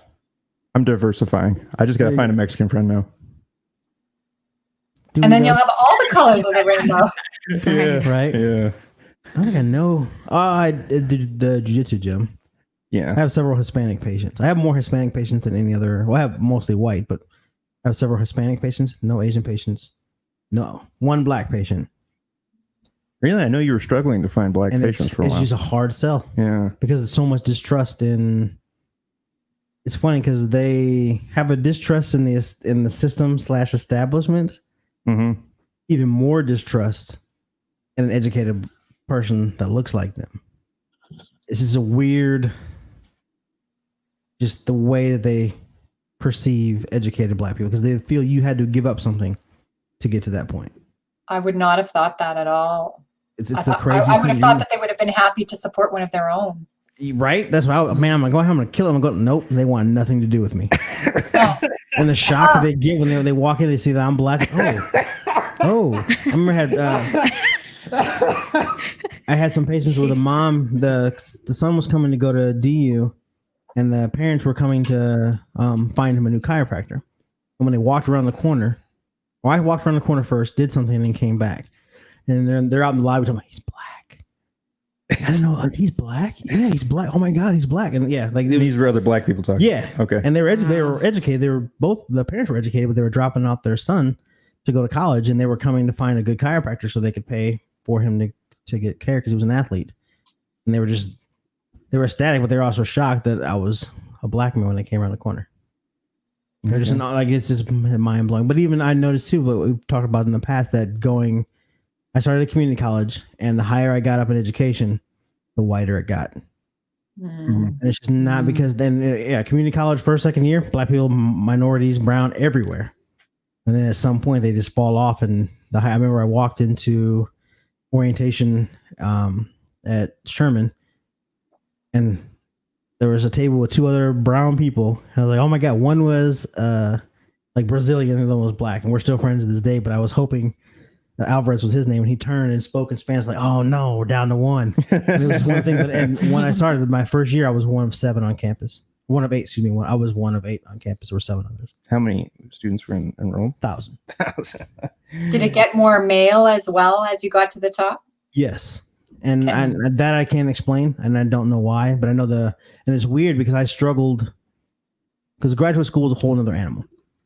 But I struggled, but I kept to myself because, one, I just didn't really socialize with the large groups of white people, all these study groups. And so I struggled with that. But then when I was studying with black people, or minorities in general, all they want to do is sit around and shoot the shit like we're back on the block. And that's when I realized, in order for me to get by this, I need to turn that off. I need to pull away from these people. But the moment I pulled away, it got so much easier to do. And then I fell into the other groups, and I pretty much had to assimilate. And so you truly do have to give up something. You have to give up just that. You can come back to it, but they don't trust you anymore. And I've always been articulate. So my parents, I grew up in white neighborhoods and stuff like that. And so I've always been articulate, but it doesn't define me as who I am. It's just the way that I talk. But you're appropriating my culture. No, I'm an American. Just kidding around, man. Wow. But if I were to hang out with black people, wouldn't that be like cultural appropriation? Like, first of all, before we turn on the lights and turn on the cameras, he's rapping some. Am I wrong? Yeah. He's the blackest person in the room. We need to start like miking the room before we sit down. Yeah. Because he's all like the Ebonics, but it still comes off as a white guy. It's not even, I wouldn't even call it wiggerish. It's not even that. That is not an okay You term. haven't even, but I'm saying you haven't even achieved that good. You're working on it, obviously, because you do it every time you're around me. And I think it's cute. I don't know if it's a. Please don't call me cute. I don't think it's cute. I think it's your way of showing me that you accept me for who I am. Oh, don't worry. I was doing it before That's you came on. Very sweet. You've always been a racist. No, when you do it when I'm not around, it's racist. When you do it in my company, we're bonding and you're appreciating me and my culture. But when you're doing it outside of me, that is 100% racist. No, it is not. Is it? Did you not read my post the other day? If I say you're racist, believe me because I believed you when you told me. I don't think I'm racist. That's white privilege. Consciously. I'm not consciously racist. Okay. Maybe subconsciously. What do you think? You've just met him. Well, I don't think so. Yeah. But not if he's got you as a friend. True. And they've been together 10 years, so yeah. A mail order don't count. I guess it was bought and paid for. But he has made really. He's been making jokes payments. that if there's ever a civil war, that he would enslave me so that he could make sure that I had a good quality of life. Don't worry, I'll let you. But he offered that conversation up without provocation. It's like my deepest desire. So no context whatsoever. Right. And he Yeah. could, I'll let him choose his No, own yeah, we were name. just sitting there hanging out. You know, if we were went back, had a civil war, went back to slavery, I'd be good to you. I don't even remember. We were at the gym. This is when we were doing the Nocturnal Gravy Show. Somewhere around Oh yeah, I think I told you could be head houseboy. yeah, something like that. That's terrible. It got funnier as we go, but it caught me off guard. Yeah. But then I see where it's coming from. He's just That's because Dylan is always being racist, so it rubbed off on me. yeah. It's with love. I know that joking, it kind of crosses the line or, walks the top of the fence with raking and ball. We have to have thick skin here. But we know it's all in fun. We don't try to hurt each other. So. No. That's why I think when we first started the show, there's the two of us, and my thought of bringing in a third was to avoid that. Because sometimes the jokes will go in a certain way that I'll just pull back because I don't want to come across as I'm attacking you and stuff like that, which I'll make snide comments and stuff like that. But yeah, it's all in love, but yeah, like it was just the two of us, it would get more vicious, I think. But speaking of like racial, boundaries and stuff, what's it like is it racist in Canada? I'm sure there's racists up there, but is it diverse or? Yeah, it's very diverse here. Everyone's here. We've got here in Edmonton, we have pockets of I'm in Mill Woods, and there's a lot of East Indian people here in this area of the city. And, there's lots of native, Aboriginal natives or First Nations people. There's lots of, we have Asian, big Chinese communities here as well, too. Not a lot of Black people. There's some, but not a lot. It's a little cold for them, I think. Thank you. But there's definitely a Black presence, especially people from Nigeria. We have communities of Nigerian people here. And then, of course, there's lots of Middle Eastern, lots of Syrian people here with the big influx. You'd be hard pressed to see the small towns outside of the big cities are more white bread, I would say, than big cities. Yeah. It's still just a mind trip to me that, Canada in its massiveness has such a small population. Mm-hmm. So you get a lot of, it has to be really well spread out, I imagine. Oh yeah, no, our urban centers are rather concentrated, but if you're traveling from city to city, the next big city is is Calgary, and that's 3 hours away. That's a 3-hour drive. So sure. I've always wanted to go to Canada. Never been. You can always come and visit. I recommend you come during the summer months. Right. Yeah. It gets pretty dangerous in the winter. I've lived in Alaska, so I can imagine what Canada's probably close to it. Oh, yeah. Yeah, we're definitely very close to that. It's pretty darn miserable. So how much daylight do you get in the winter where you're at? The shortest days, late December, early January, probably about 6 hours. Okay. Wow, from about 9 a.m. to about 3 p.m. But you know what? We have these gorgeous, gorgeous summer days that are like the sun doesn't set till 10:30. Nice. Wow. Yeah. We have these really long, beautiful summer days, but the winters are tough to get through. I'll definitely say that. And with this COVID thing going on, there's not going to be a lot of vacationing going on during those months either right now. Right. Right. Do you can like a lot of your vegetables and stuff for the wintertime?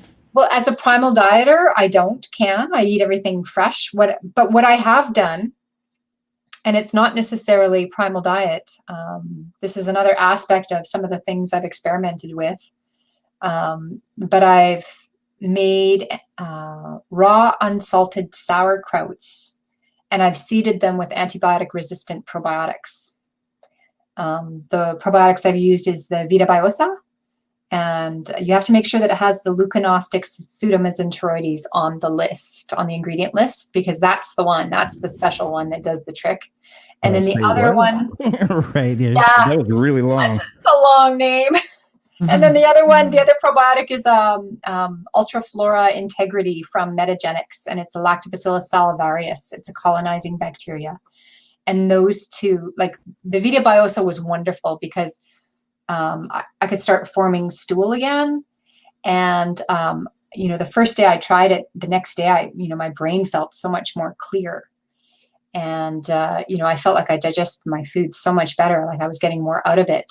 But I started getting canker sores again and sores all over my mouth. So that was probably reflective of what was going on with the rest of my digestive tract, because I tend to form a lot of mutated bacteria with the high, because this is the other thing too. I have probably over 40 courses of antibiotics in my body, and they bioaccumulate. You don't excrete more than 15% of the antibiotics that you consume. So that stuff just stays in your body quietly, poisoning off your microbiome. It never goes away? Yeah. Well, you can take steps to try and get rid of it, but it's hard and it takes a long, long time. Things like parsley juice and raspberry smoothies made with eggs and honey. Those are good at getting medications and antibiotics out of the body. Aajonus has another antibiotic buster as well too. He made it with lime juice and cream and honey and all sorts of other things, coconut cream. But that one, I found I wasn't functional doing that one. That one just, it seemed to kill off all the bacteria, and I couldn't form stool, and life just kind of stopped whenever I had to do that or did that. So, I had to figure other things out. But anyway, so adding the Lactobacillus salivarius, the Ultra Integrity Flora got rid of all the canker sores I was getting. So I take a bite of the sauerkraut with everything I eat, and I don't have problems. If I don't eat the sauerkraut with my food, I get blisters all over the inside of my mouth. Wow. Yeah. So it's made an incredible difference for me in terms of my ability to digest my food, my tolerance, and the allergy reaction and the hyperacidity you get. That a lot of those blisters you get, especially towards the back of the mouth, those are hyperacidity blisters. Okay. I mean, isn't sauerkraut traditionally made with just cabbage and vinegar and salt? Usually it's just made with salt and cabbage. But if you use that's why I like it so much, because of sodium. I love salt. If you seed it with the probiotic, you don't need the salt. Oh, okay. Yeah. I have another video that shows how to make it on my YouTube. But all right. that made a huge difference for me. Not Primal Diet. That's kind of my own. I find fermented foods have been very helpful. Yeah, making raw, unsalted, fermented foods. Is that the one? Raw unsalted sauerkraut. I don't handle salt very well. If it doesn't take much salt, and it just gives me chronic diarrhea. So, wow. And I think that has to do with the YouTube video on that. Which the salt, the diarrhea. Oh, you don't want a video on that. Some things are not meant to be shared. Yeah, Steve. Come on now. A lot of people don't understand that things like salt, food preservatives, fungicides, sugar, they're all metabolic inhibitors. So what they do is they actually prevent your body from oxidizing your food. And that's how your body digests, is by oxidizing your food. And if you don't oxidize your food, you don't get the energy from it. So when salt, sugar, like I said, food preservatives are present, your body can't get the energy from them. So if you're having chronic fatigue, if you're dragging yourself around, you need to kick these things out of your diet. Fungicides are particularly bad. Pretty much all regular produce gets a fungicide bath. And fungicides function by preventing the mitochondria in the cells of the fungus from making energy or being able to produce energy. Well, you know what? Our cells have mitochondria as well, and these fungicides function on them too. So that's another thing that's causing chronic fatigue or, everyone just seems to be dragging themselves around without a caffeine kick, right? Right. Out of your Because diet, let them can you out. wash that off? Is it something that's water soluble? Oh, this is okay. That's a myth that you can. A lot of people seem to think that they can peel or wash these chemicals off of their food. You cannot. And there's a really easy experiment you can do at home if you want to reproduce these results. If you grow carrots in your backyard, take some purple dye and paint a leaf of the carrot, right? Next day, dig up the carrot. You're going to find purple dye in the root of the carrot. So anything that is applied to a vegetable, a fruit, a plant is actually pulled into the vascular system of the plant. So it becomes systemic at that point. So it's really important that you don't have these chemicals on your food in the first place, right? Because they will always be pulled in through the vascular system of the plant. Okay. And produce that's labeled organic, does it go through the same process? No, it does not get a fungicide bath. But there is the issue of food fraud. And this is another reason why I keep encouraging people to grow their own food. A lot of these regulatory boards for certified organic foods are made by the farmers themselves. So they put their cousin, their aunt, their uncle, their buddy on these certification boards. Are they, do you think they're really looking out for consumer health and safety? I'm going to use a really good example. Do you remember that farmer Randy Constant? I'm not sure. Doesn't ring a bell. Okay, Randy Constant, he made the headlines about a year and a half ago. He was a 61-year-old farmer who committed food fraud. Basically, he was selling grains like soybean and wheat and barley and whatnot, and he was selling them as organic, but they were not organic. So this is a food fraud of $142 million that he perpetrated upon the American public. Yeah. And he was actually caught, and he was sentenced to 10 years in prison. Damn, people get less for murder. No, yeah, I know. But anyway, he ended up 61 years of age committing suicide, carbon monoxide in the garage. Oh man. The day he was supposed to go to jail. But he was really quite sensational because he'd take the money, he'd go to Las Vegas, see a wifey, and he'd be buying prostitutes and, strippers. And, he really lived the high life doing what he did at the cost of the consumer. Yeah, he's the wolf of soybean. Wolf of Wall Street. But that's crazy. I never would imagine. Because you just don't think about it. I guess there's fraud everywhere. It has to. Yeah. There's someone selling one thing. There's a knockoff of it. Yeah. I guess if they're knocking off purses, they might. Because if you like grass fed, you'll see labels. And I don't know this because it worked in the meat industry so long. They'll slap a grass fed label, and as long as whatever they pump into them, they give them grass too. By law, you can go to the USDA.gov and it'll tell you this. As long as they have grass in their diet, they can be considered grass-fed. Even though that grass could be 10%. Right, yeah, like cage-free chicken. Yeah, which is a big, huge warehouse where they're running free, but they're also they're a bigger cage. Yeah, exactly. So you need to look for free range. Right. Unfortunately, there's a lot of ways that the public can be lied to by food suppliers. And usually this government agencies aren't out there to protect us. They're not testing these foods. They're not verifying anything.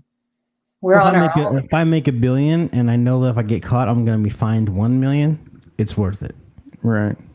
It's part of your business cost. You factor it in. 100%. Yeah. Like it was probably already factored in to begin with. Yeah. And it's worth the risk. If I made $1 billion, what's $1 million? I make that in interest this year. Yeah. So when you shop at farmers markets and stuff, are you still at risk for these same type of chemicals? Yes, you are. But do talk to your farmers and do ask questions of all of them. And, like there's certain groups that are better than others. Like in the States, you have the Amish and they're good. They have really good. Too. Yeah, expensive, but they have good farming practices and their food is worth every cent. The food. I'm going to tell you another story too about the celery, but here in Canada, we have another group called the Hutterites. Yeah. And they live in colonies and they speak Low German. Anyway, they left Europe many years ago to escape religious prosecution, but they're the worst of the industrial farmers. The way their culture and their society is, it's structured for about 200 years ago, but all their egg processes are very, very modern, and they use all the chemicals you could possibly imagine, and they lie. I know they lie. When I'm talking to them, I can tell they're trying to feel me out and say what I want to hear. I can read that body language coming off of them. So, they're very unwell and they're very unhappy people. So I don't want them imparting all that energy onto my food either. Right. Yeah. So like with eggs, when they wash the coating off the egg, that's the natural coating, does that affect like the inside of the egg at all? It would be best if you could get eggs that were unwashed. And the best, okay, I'm going to tell you the type of egg you're looking for. And they're hard to find. They're really, really hard to find. So you're looking for free range eggs, preferably either biodynamic or regenerative agriculture. They're going to be let out on the field after the cows have gone through, so they can pick through the cow pies and eat all the maggots and tear them apart.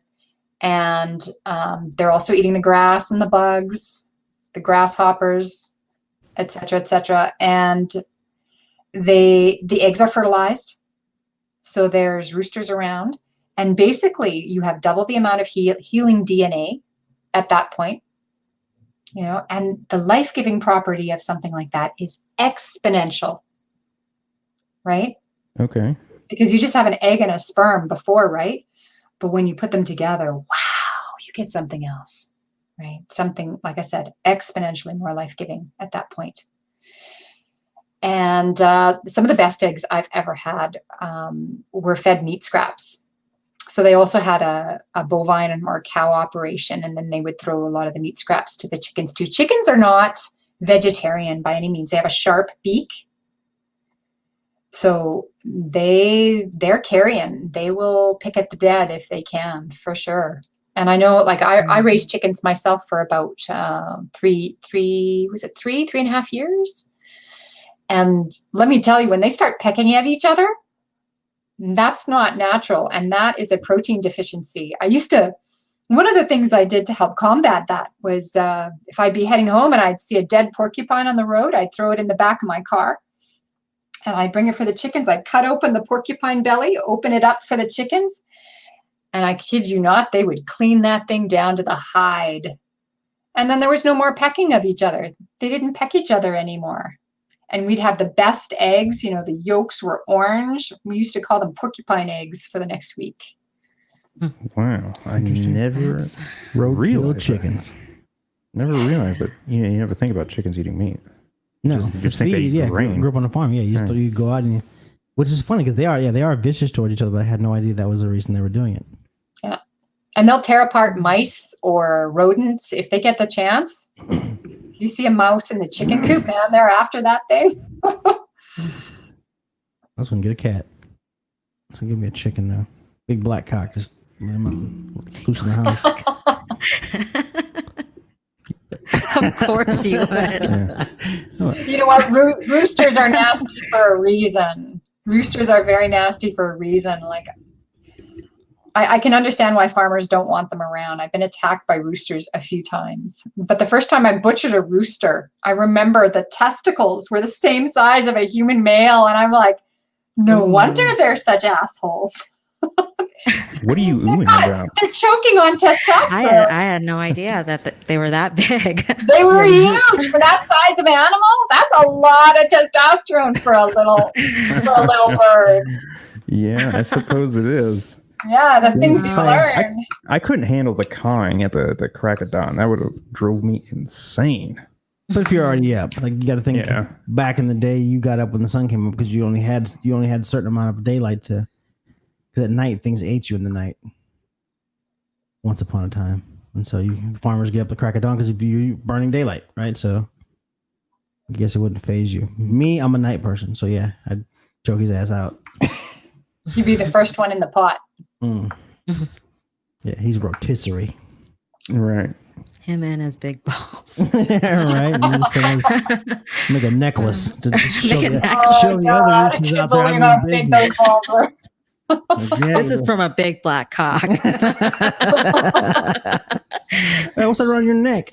You guys are deranged. You know Well, no, she's the one that got excited. Ooh, that? I want to see some. I want to see some chicken nuts. Yeah, I'm Is that where Googling the it right nuggets now. come from? All right. Well, we usually only talk to people for like an hour. Yeah, you could help. And so- You kept us entertained for almost 2 hours now. Yeah, Okay. definitely. Well, it's been an absolute pleasure. Thank you so much for having me. Thank you for coming on. Yeah, thank Yeah, you. it was very it was definitely an educational experience. Yeah. I always love learning things. So Yeah. Mhm.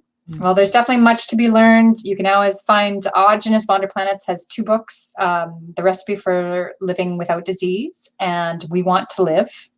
Both excellent books. If you can only choose one, I would recommend We Want to Live. He does a really good job of drawing people in through story. And he's got a little a little Bible in the back of all the foods for the different ailments that you could use as well. And I do recommend that people do not do Primal diet unless you invest in the books. It is a very difficult diet to do, and you can hurt yourself if you don't do it properly.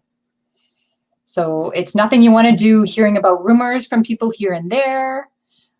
People can also find me on the Primal Diet group as per Aajonus Vonderplanitz on Facebook. And you can also find information at www.primaldiet.net if you're interested in finding out about it. Yeah, what you can do is when this episode finalizes, I don't do the description until later on tonight, early tomorrow morning, once I convert it to an audio podcast. So if you can send me all the links and any information you want me to add to the description that goes out there, send it to me through Certainly. Facebook and I'll put that out. Okay, awesome. All right. all right, talk to you some other time. Yeah, have a fabulous night. Thank you. Yeah, you too. Have a You good too. night, eh? Thank Get to you. chat. You too.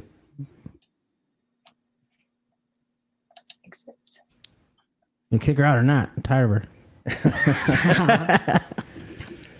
That's Yeah, if I could only do keto diet for like 2 months, there's no way I could do a primal diet. Oh, no way. Like, I was like, I couldn't. First of all, I'm not eating raw chicken. I'm not eating raw pork. Well, like she said, you got to know what you're doing.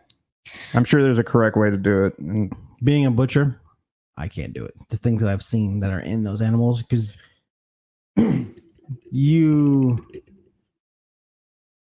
there's a lot of trust in that product that you're getting, because you don't know. I've been in packing houses, slaughterhouses, and stuff like that. You've got to trust that the person that's taking care of that is taking care of you. I think you'd probably have to, like you said, the book. Maybe that book gives you. it seems like she knows a lot of these farmers locally. Like she's doing a cow share and that yeah, kind of thing. because So. you're not going to Walmart and getting a raw piece of pork. Yeah, she's not going to a processing place and be like, Right. "Hey, can I get I need raw meat." Yeah.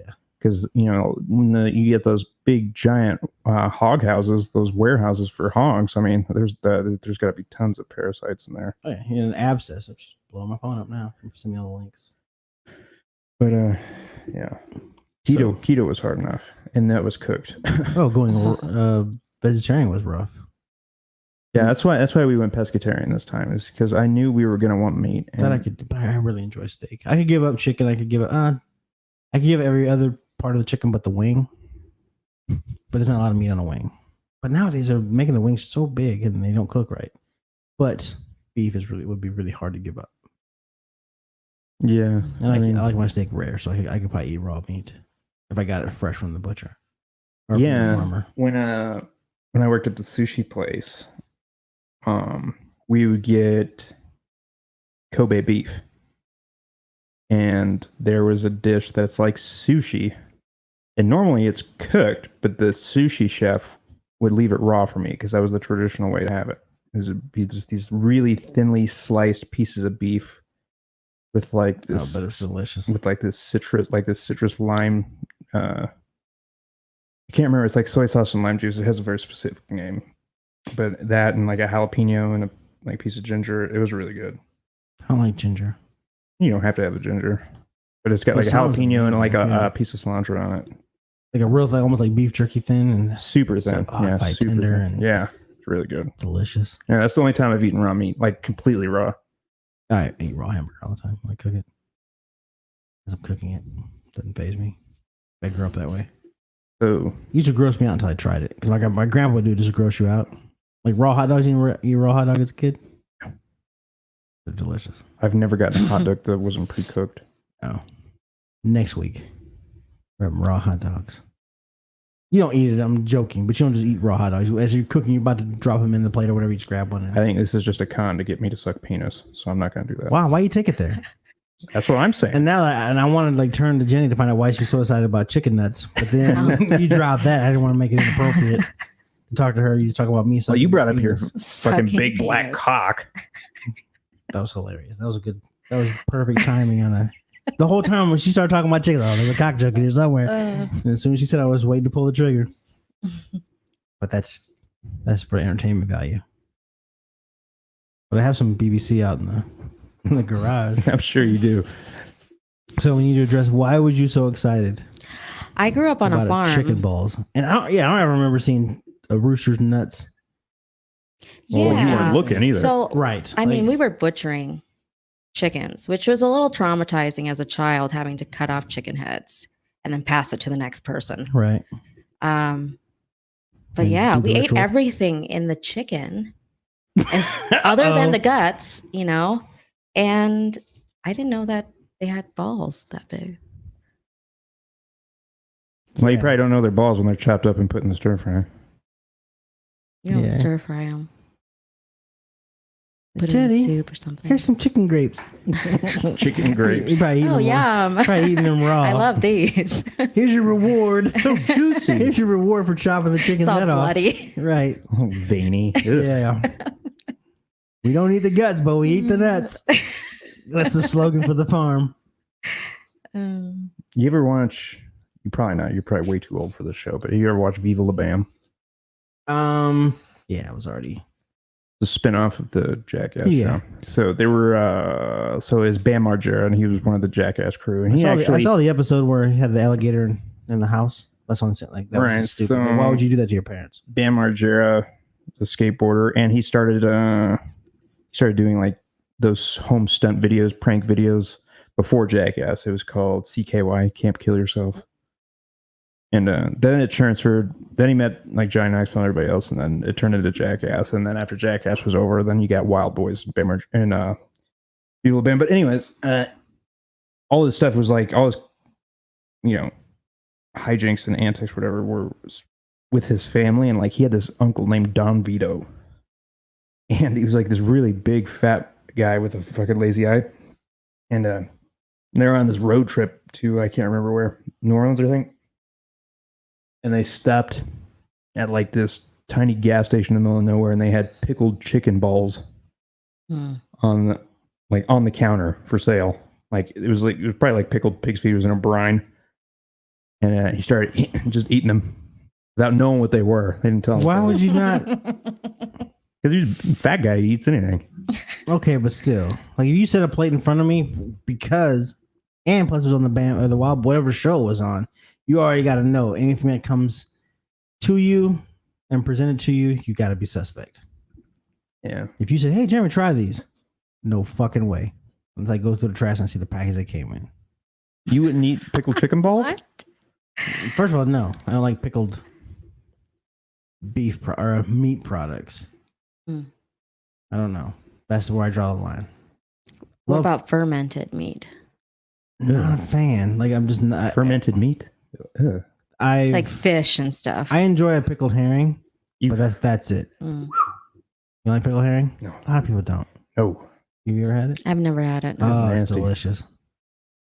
It's in my Anything house. that's, try it. anything that smells like fish to me, I cannot. You might like it.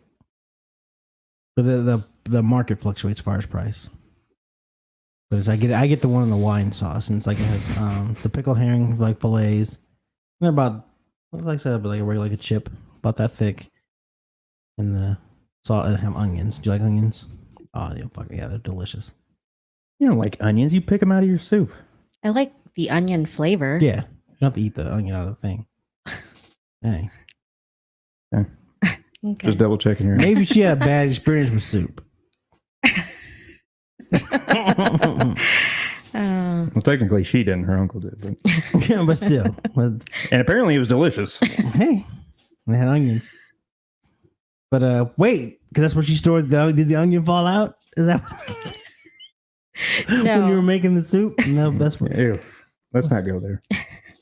That's where the last. I don't want to think about That's it. where Violet left her onions. Yes, she stored her onions. Don't even say her name.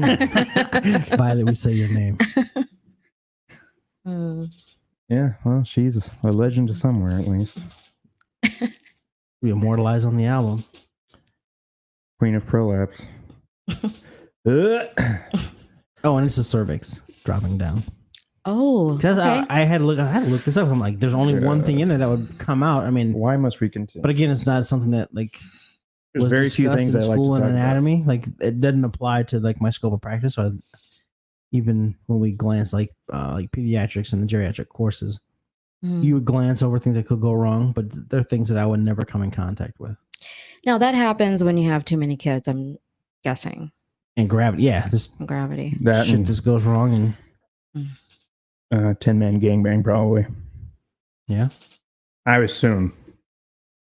I mean, you You're can only high- take so many black dicks before you fucking Are give you at out. high risk of an anal prolapse? Is that where we're going with this? Oh, I've been at risk. Yeah, All right, it's okay. live and learn. Yeah, Well, it was rape, Was- but we won't go there. it's rape until you relax. Well, when Mr. T's fucking you, you can't relax. Because he's just a big fan. Like, oh my god, it's Mr. T. Yeah. Fuck, can we just- oh my god, You think you can get me on the A team? I don't know, boy. you're already on the D team. But it's like, can I take a selfie? No one's gonna believe this. Oh, they'll believe this when your farts whistle. Yeah. Will you choke me with your chain? Because he had that big fucking gold chain all the time. I don't know. Wow, you think you're worthy of Mr. T choking you with his chain? Who is worthy? Exactly. And over here, oh yeah, he's just sad. Oh well. You know, if Mr. T did rape somebody, that'd be a hell of a story. That'd be like almost like Bill Cosby epic. Oh yeah, because he's all about no bullying and Yeah. all that stuff. And That'd be the perfect fucking cover. yes, we would have known by now though. Maybe. I mean, look at Bill Cosby. Yeah, but Bill was weird. Nobody wants to be the person that brings down Mr. T.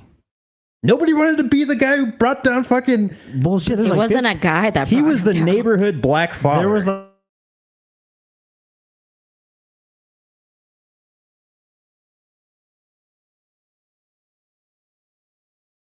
Yeah. So before he got busted and went to prison, there was other cases. So it's something he'd been doing for a while. Well, he even had that bit that he talked about, the Spanish fly, Yes. fly bit. And it's funny because he would trash talk all the Eddie Murphy and all them about cursing, Mm-hmm. and you're doing this behind. That's what goes back to the people. Well, I he's was talking putting him to about- sleep first, so it's okay. Right, which is respectful. But it's like when we're talking about like, the How would you like to people- wake up with Bill Cosby's ball sack in your face? No, I don't think I'd like it. But we're talking about hey. the people that don't like the people that don't like transgender, because they're the ones like Bill Cosby comes out. Don't want you cussing and all this stuff because I don't want them to be exposing me for raping women. Case in point, as far as I was talking about before. Yeah. But the Ichabod, everybody wanted Ichabod Marker. Did you ever watch the Cosby Show? Or the Fat Albert Show? No. Bill Cosby and the Cosby Kids. Before my time. But you were doing hey. I saw the Fat live Albert. action that came out in 2005. I watched it Oh. in school. The Ichabod marker or the movie? I don't know, the show with Fat Albert. Yeah, The cartoon. Yeah. Yeah, they did a live action. It was awful. The cartoon was kind of lame back in the day, but picture pages. Was that picture pages? Picture pages. And he had the Ichabod marker, and when he would draw, it'd go. It'd make noise as he was drawing, and it had like a bee on like a huge like bee at the end of the marker. And they were so expensive when I was a kid, I couldn't have one. So my parents didn't love me like that. Boo hoo. Yeah, They had better things to spend their money on, I guess. I guess like me going to Catholic school. You went to Catholic school? Did you have to wear a uniform? Yeah, it was just like Like a little blue vest? It was blue corduroy slacks That's why you're always trying to get me to touch your and a butthole. white. What? Yeah, fucking, you want to relive those altar boy days. Please Wasn't don't even an touch my altar boy. butthole. Pretend you're the priest. Wear the collar.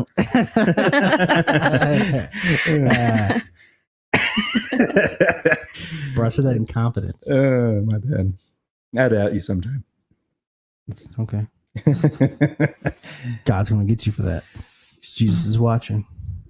Always. Damn, he's a fucking. I didn't know he was a voyeur. And I used to be, when I was a kid, like Damn, 'cause Jesus is watching. Damn, shit, he must love this. I haven't been a practicing Catholic for many, many moons, but that fear when you're a kid, and I get why you do that because you're like, man, I better not do this when my parents are around because God's still watching. But I think, why does God want to watch me jerk off 3 times a day? I never got that. He doesn't have that kind Yeah, of time. me neither. I just always heard did that what I in, needed to do. I always heard that jacking off will either make you go blind or make you grow hair on your palms. Well, I got glasses and smooth palms, so one of those is a lie. Yeah. If that was the case, I'd be blind by now. I've been blind. You're just not doing it enough. I'd have been no bullshit. I've been blind. I've been blind by. I've been blind by I was. I think when the first time I masturbated. God, do I want to know? Like 11. No, Was it centuries? 12 or 13? Maybe? Yeah, like 1942. 8th grade. That was when your grandmother was born. Yeah, That was when my I'm not parents that were born. old. I know. Well, but it'd be I like gotta- I think 8th grade. I think was maybe the first. So was it 13? Okay, It's got to be 13. that's great. Well, generally fantastic. like a year later. Doesn't count if it was the priest. I wonder if the cavemen were, You if know they were. Because masturbating. the whole point of circumcision was to stop kids from jerking off. Because you take the skin away, you can't. Yeah, this is another conspiracy theory. But you go back in because you go back in the day, you didn't have ointments and lotions and all that stuff to lubricate it up. So it was like rip and tug wear. Like you just Well, they had whale oil. but kids weren't running around with whale oil. Okay, then what's the point of circumcision, Mr. Conspiracy Theory? I don't know. It's supposed to be. You know, Oh, so you want to knock down my argument, but then you don't want to come back with a. it's supposed to prevent disease and stuff. Okay, I'm not circumcised. I have no diseases. It tastes just fine, doesn't it? Not right now. no. definitely tasted like cheese. So. From under Yeah, schmegma. schmegma. Yeah, it's not the cheese you want. It's very advanced cheese, not for the novice. It's aged. 45 years. Yeah. Well, if you keep it clean. If piss was a cheese, then you would know what smegma was. Yeah. What? If piss was a cheese, then you know what smegma. That's what I imagine. Piss was a cheese. You'd know what smegma tastes like. Well, why are you eating? Well, how do you know there's not a smegma cheese out there? Because people make weird shit. Trust me, I've seen some Japanese videos of them. Oh, right? On YouTube, and like they're eating the octopus tentacle is still moving around. Oh, that's and- not what I'm talking about. What do you eat? What are you talking? Why do you watch that stuff? He likes to find that weird stuff. Oh, he sends me weird stuff. Yeah, I mean, guy peeled it back, and there were curds, bud, curds. And then some poor young On a thing foreskin? came under it. Yeah, some poor thing came in. I don't think that wouldn't be real. I'm assuming you're circumcised. Yeah. That's why you don't. That's why you don't know. But that's not even possible. It looked pretty real. As compared to the ones you've seen. How many smegma dicks have you seen? Just up the one. close. Just the one. Up close in real I mean, life. it was not in real life. That's no. what I'm saying. So You're hating on those of us who are. Well, I'm actually. You've never seen it like showering in the locker room or There's a anything. big chunk of cheese. Well, I falls out. wasn't like, hey, buddy, can I peel that back and just see if there's cheese in there? No, not that. We're saying like you're walking. You're It's walking. the best time. You're walking out of the shower and you hear, "Oh, buddy, you dropped your cheese." No, it's more like a paste, I would say. I know what it is. Like a shrimp paste. but it's not. No, it's like a shrimp paste. Yeah. Have you ever smelled shrimp paste? I have not. Oh, it is so smelly. I'm sure it sounds gross because it's dry. Like even kind of like Squid sauce. Have you ever had that? I have not. But fish sauce by Fish sauce, itself just is like that. foul. Like, but you mix it, you cut it with lemon juice. It's the jam. See, he even likes it. There's got to be equal parts. But it's also so it's not. I guess I don't know. I'm very, very, very, very clean. So And moving right along. what you were hating? No, you're knocking my penis. Not your penis specifically. But based off of your experience with other uncircumcised penises. So like, oh, not all cops are bad, but all penises are cheesy. Like it's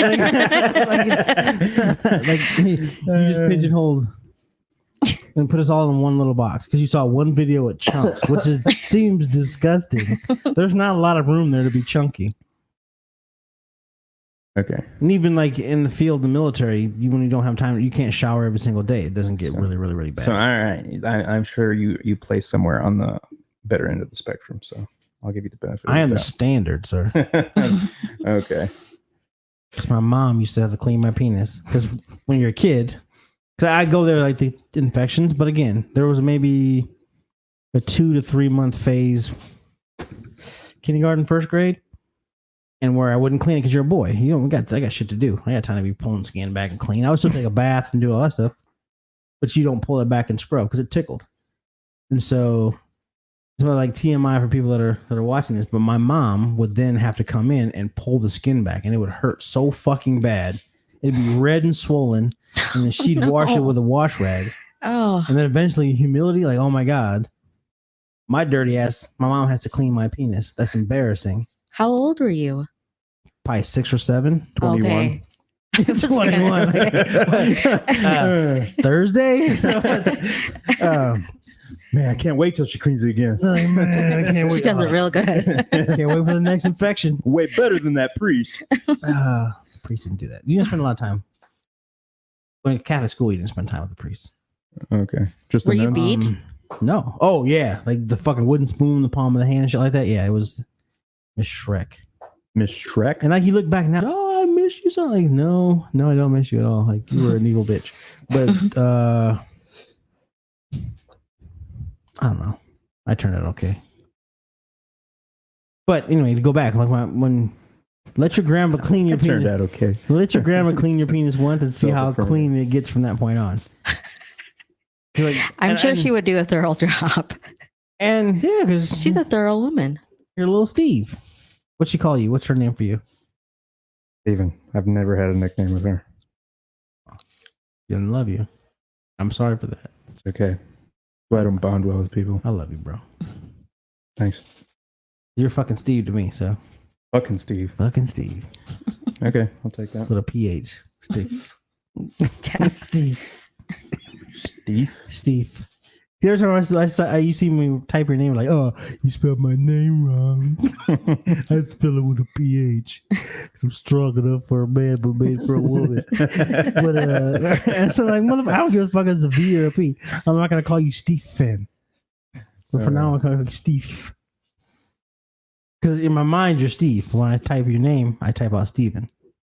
Sounds French. Steve. Steve. From now, Steve Keefe. Steve Keefe.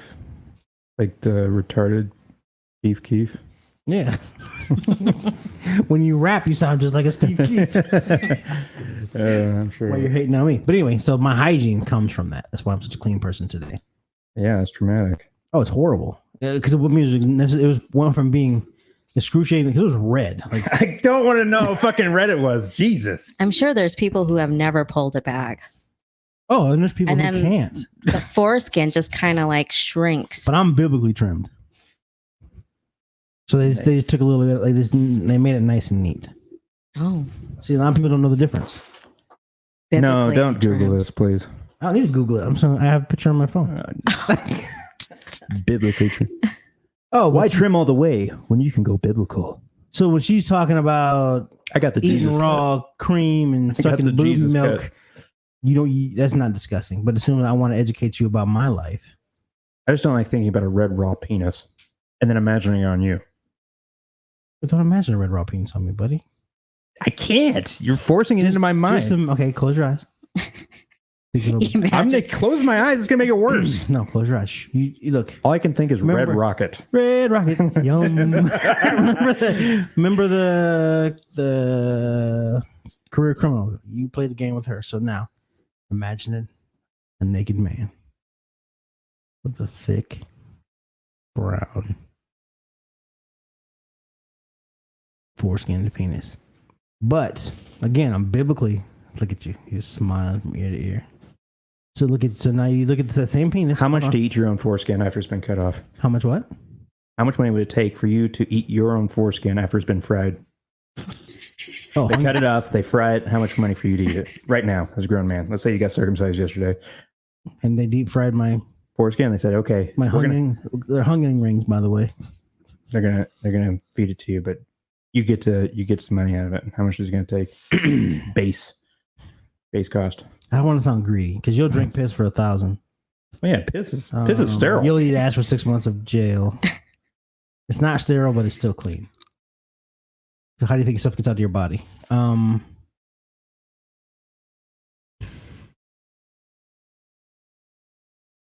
Couple $100. I'm not greedy Cheap date. Hey-o.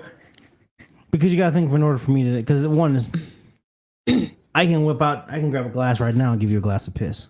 Circumcising me and then deep frying it takes a process. Someone's gonna have to come up with the money to pay for that because I'm not paying for it to have it done. Unless you're offering or you try to bite it off with your teeth by accident. No. Fry it up! Fry it up! Yeah. I'm up. I'm fucked up, but I'm up.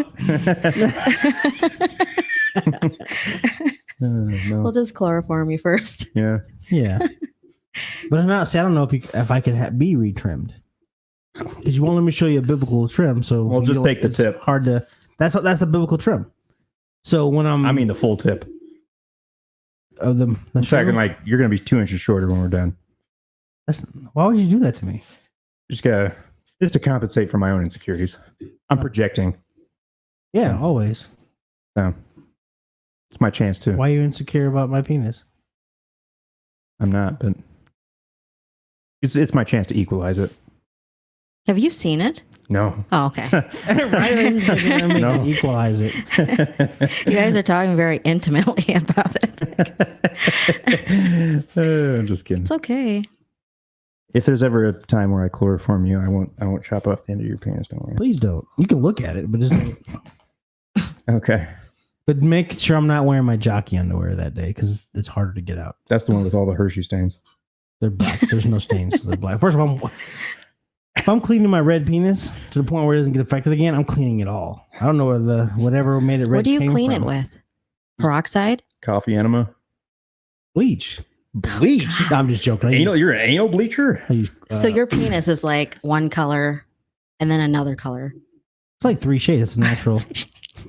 Your asshole is bright pink from all the bleach. I would never bleach my asshole because I'd be afraid it'd glow at night. You keep lighting Under a blue light. flashlight behind me. Why is there such a bright light behind me? I'm trying to hide butt naked in the bushes. I'm being attacked by someone, and my asshole is just like reflecting in the night sky. Yeah, you just can't hide. My penis is 3 shades. Like yours is 2, but mine is 3 because again I'm biblical. So what they did was they just hemmed it.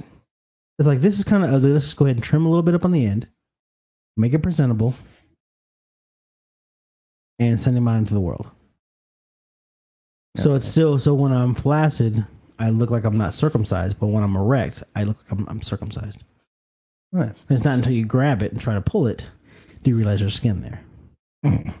But when I'm flaccid, because it creates that ring, I have like a tan line on the tip. So like the first probably half inch of the tip is a different color than the sheath part. So everybody likes a two-tone. Right. Yeah. So like how far should I go? Yeah. So when I say just the tip, this is let me show you just this part right here. So it's like, yeah. Yeah. Racing stripes. Why you can go back to strips on my underwear? Racing stripes? That's what they were called when I was a kid. Get some racing stripes. No, that's Hershey stains. Well, Hershey stains. Yeah.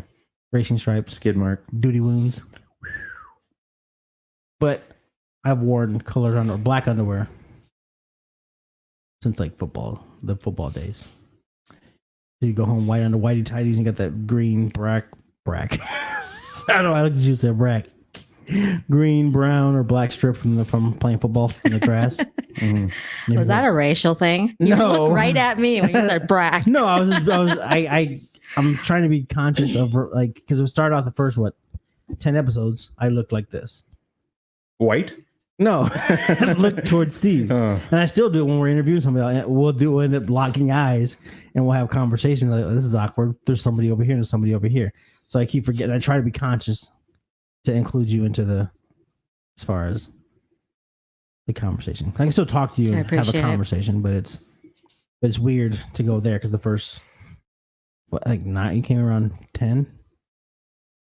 Oh, did I? We forgot to open the bathroom door today. Yeah, it got warm, so I took off my socks. Yeah, I'm getting warm too. Yeah, take off your socks. I don't have any socks on.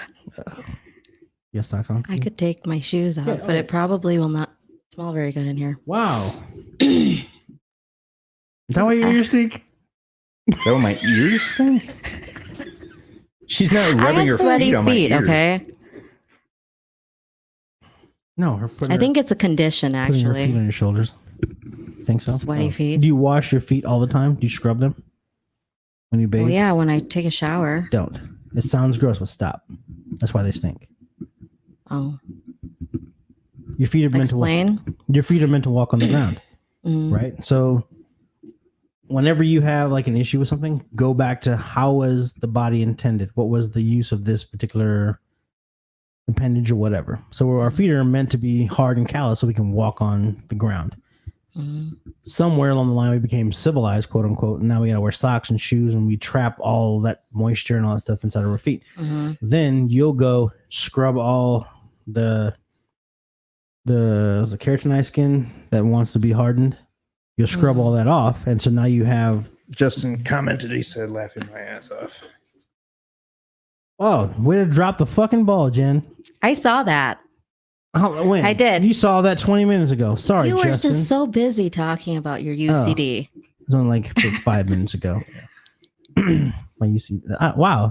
I didn't want to disrupt. So is that the female term? The UCD? It's the UCD. universal term. I've never known that. It's not that universal. If a guy that has Uncut dick. if a guy that has one doesn't know the term, it's not real. You guys is secretly texting to each other, hey, call it UCD. Don't tell him. No, that is That's something another that's conspiracy theory. That's a thing. I've never heard that in all my life. I think I heard it when I was 15. For instance. I thought University of College at Denver. UCD. You want to say some UCD tonight? Sure. Sure. Having a party at my UCD. Really? Is that? Oh, okay. Let's go. Yeah. Did I bring something? No, just come alone, sir. Yeah. Do you like chloroform? And cheese. Like cheese. Yeah. Chloroform. Oh, I've never had them. I'm sure I like cheese. I mean, who doesn't like cheese? Aged cheese. Who doesn't want to do a college party with cheese? It's part of the Primal diet. Right, raw cheese. I mean, technically it's raw. It's great bacteria. If it's yours, it's really raw. Blood red raw. What were we talking about before we were talking about the UCD? I don't know. I'm tired of talking about penises. We're not talking about penises. Are we still talking about penises? We No, I were was talking about including raw meat. I was talking about including her in the conversation. Oh. I don't know. Man. Not my fault. All right, show's over. Yeah, it's 2:23. So Just brought to a screeching halt. Sorry, Justin, that Jenny dropped the ball. I'm sweating like a mad dog. Sorry, Justin. Oh, we're talking about your feet. Yeah, my feet. And so, name one animal in the wild that wears shoes or covers their feet? None. So therefore, when you scrape off that layer of skin that's trying to grow, you expose your feet or the layer below to all the bacteria that's in your shoe that's been living in there. So they start to feed on them. That's where the smell is coming from because they're basically fermenting the dead skin on your feet. So stop doing that for a couple weeks. You want to soak your socks before you wash them. Like put the soap in the washer, put all your socks in there, or you can get a bucket, get some you actually can talk to. Should I try the same thing with my asshole? No. You're nasty. But why are you scrubbing the inside of your ass? What are you putting in there that you got to scrub the outside of your asshole every time you shower? I don't know. Nothing really. It's the things coming out. But I was just applying the same process. You know, if it helps for feet, maybe it'll help for a dirty ass. But I would assume that you wash your ass. Yeah, and I'm saying maybe I should stop for a couple of weeks. But does your ass stink right now? I don't know. Why don't you tell me? If you take but she's saying she's saying she takes off her shoes, the whole room will smell like Asian foot funk. Well, if I take off my underwear and bend over, you might smell my asshole. I don't know. Possibly. I'm just saying maybe if I stopped washing my ass for a couple of weeks, try it. And let the process kind of take its course, because cavemen weren't wiping their ass. Okay, they weren't like, but they were also squatting, so they didn't have to. So you've been in my bathroom. It's a squatty potty. I didn't use it. If you squat, you don't have to wipe hardly at all. Oh, that's nice. Nice clean. So I'm gonna go with you. So your parents being, and you were born and brought over here, so you probably squatted when you went to the bathroom. Yeah, I was pooping in holes even after. Thank you. Did you wipe a lot? Not when I was out. Thank you. When I was out fishing or something and I needed to poop, I would just dig a hole and do my business and then, bury it. And you didn't stink. I was like, we're designed to get it all out. I might take a stick and then just spatula. Yeah, just scrape it off. Just lick tip it, get it moist. Scrape it off. No need. Just. Oh, they got that. If it hurts, it's working. Right. They got that Indian toilet paper. It's that lamb's ear plant. It's really soft. Justin says, laugh out loud. Y'all good. I was laughing at the Battlefield reference. Also, what the fuck? Which one of y'all doesn't wash your ass? Steve. Oh, I'm fucked. I'm fucked up, but I'm up. No, Steve's trying not to wash his ass based off a conversation over Jetty's feet. But I'm dead serious. You're nasty. I'm dead serious about stop washing your feet for a little while. But you also need to clean your sock. Or we'll discuss after. But there's a chemical you can buy. You can just use regular dishwashing detergent, but fill the washing machine with some water, put all your socks in it and let them soak for a couple hours and then run it through the cycle. Let them dry and then you'll be surprised, and then stop washing your feet and you'll be surprised at how the funk just goes away. Okay. Because all my shoes are right behind you and I wear them hours on end and you haven't smelled anything. Oh. Well, hell yeah. Let me know what that chemical is called. All right. We're signing out, people. Peace.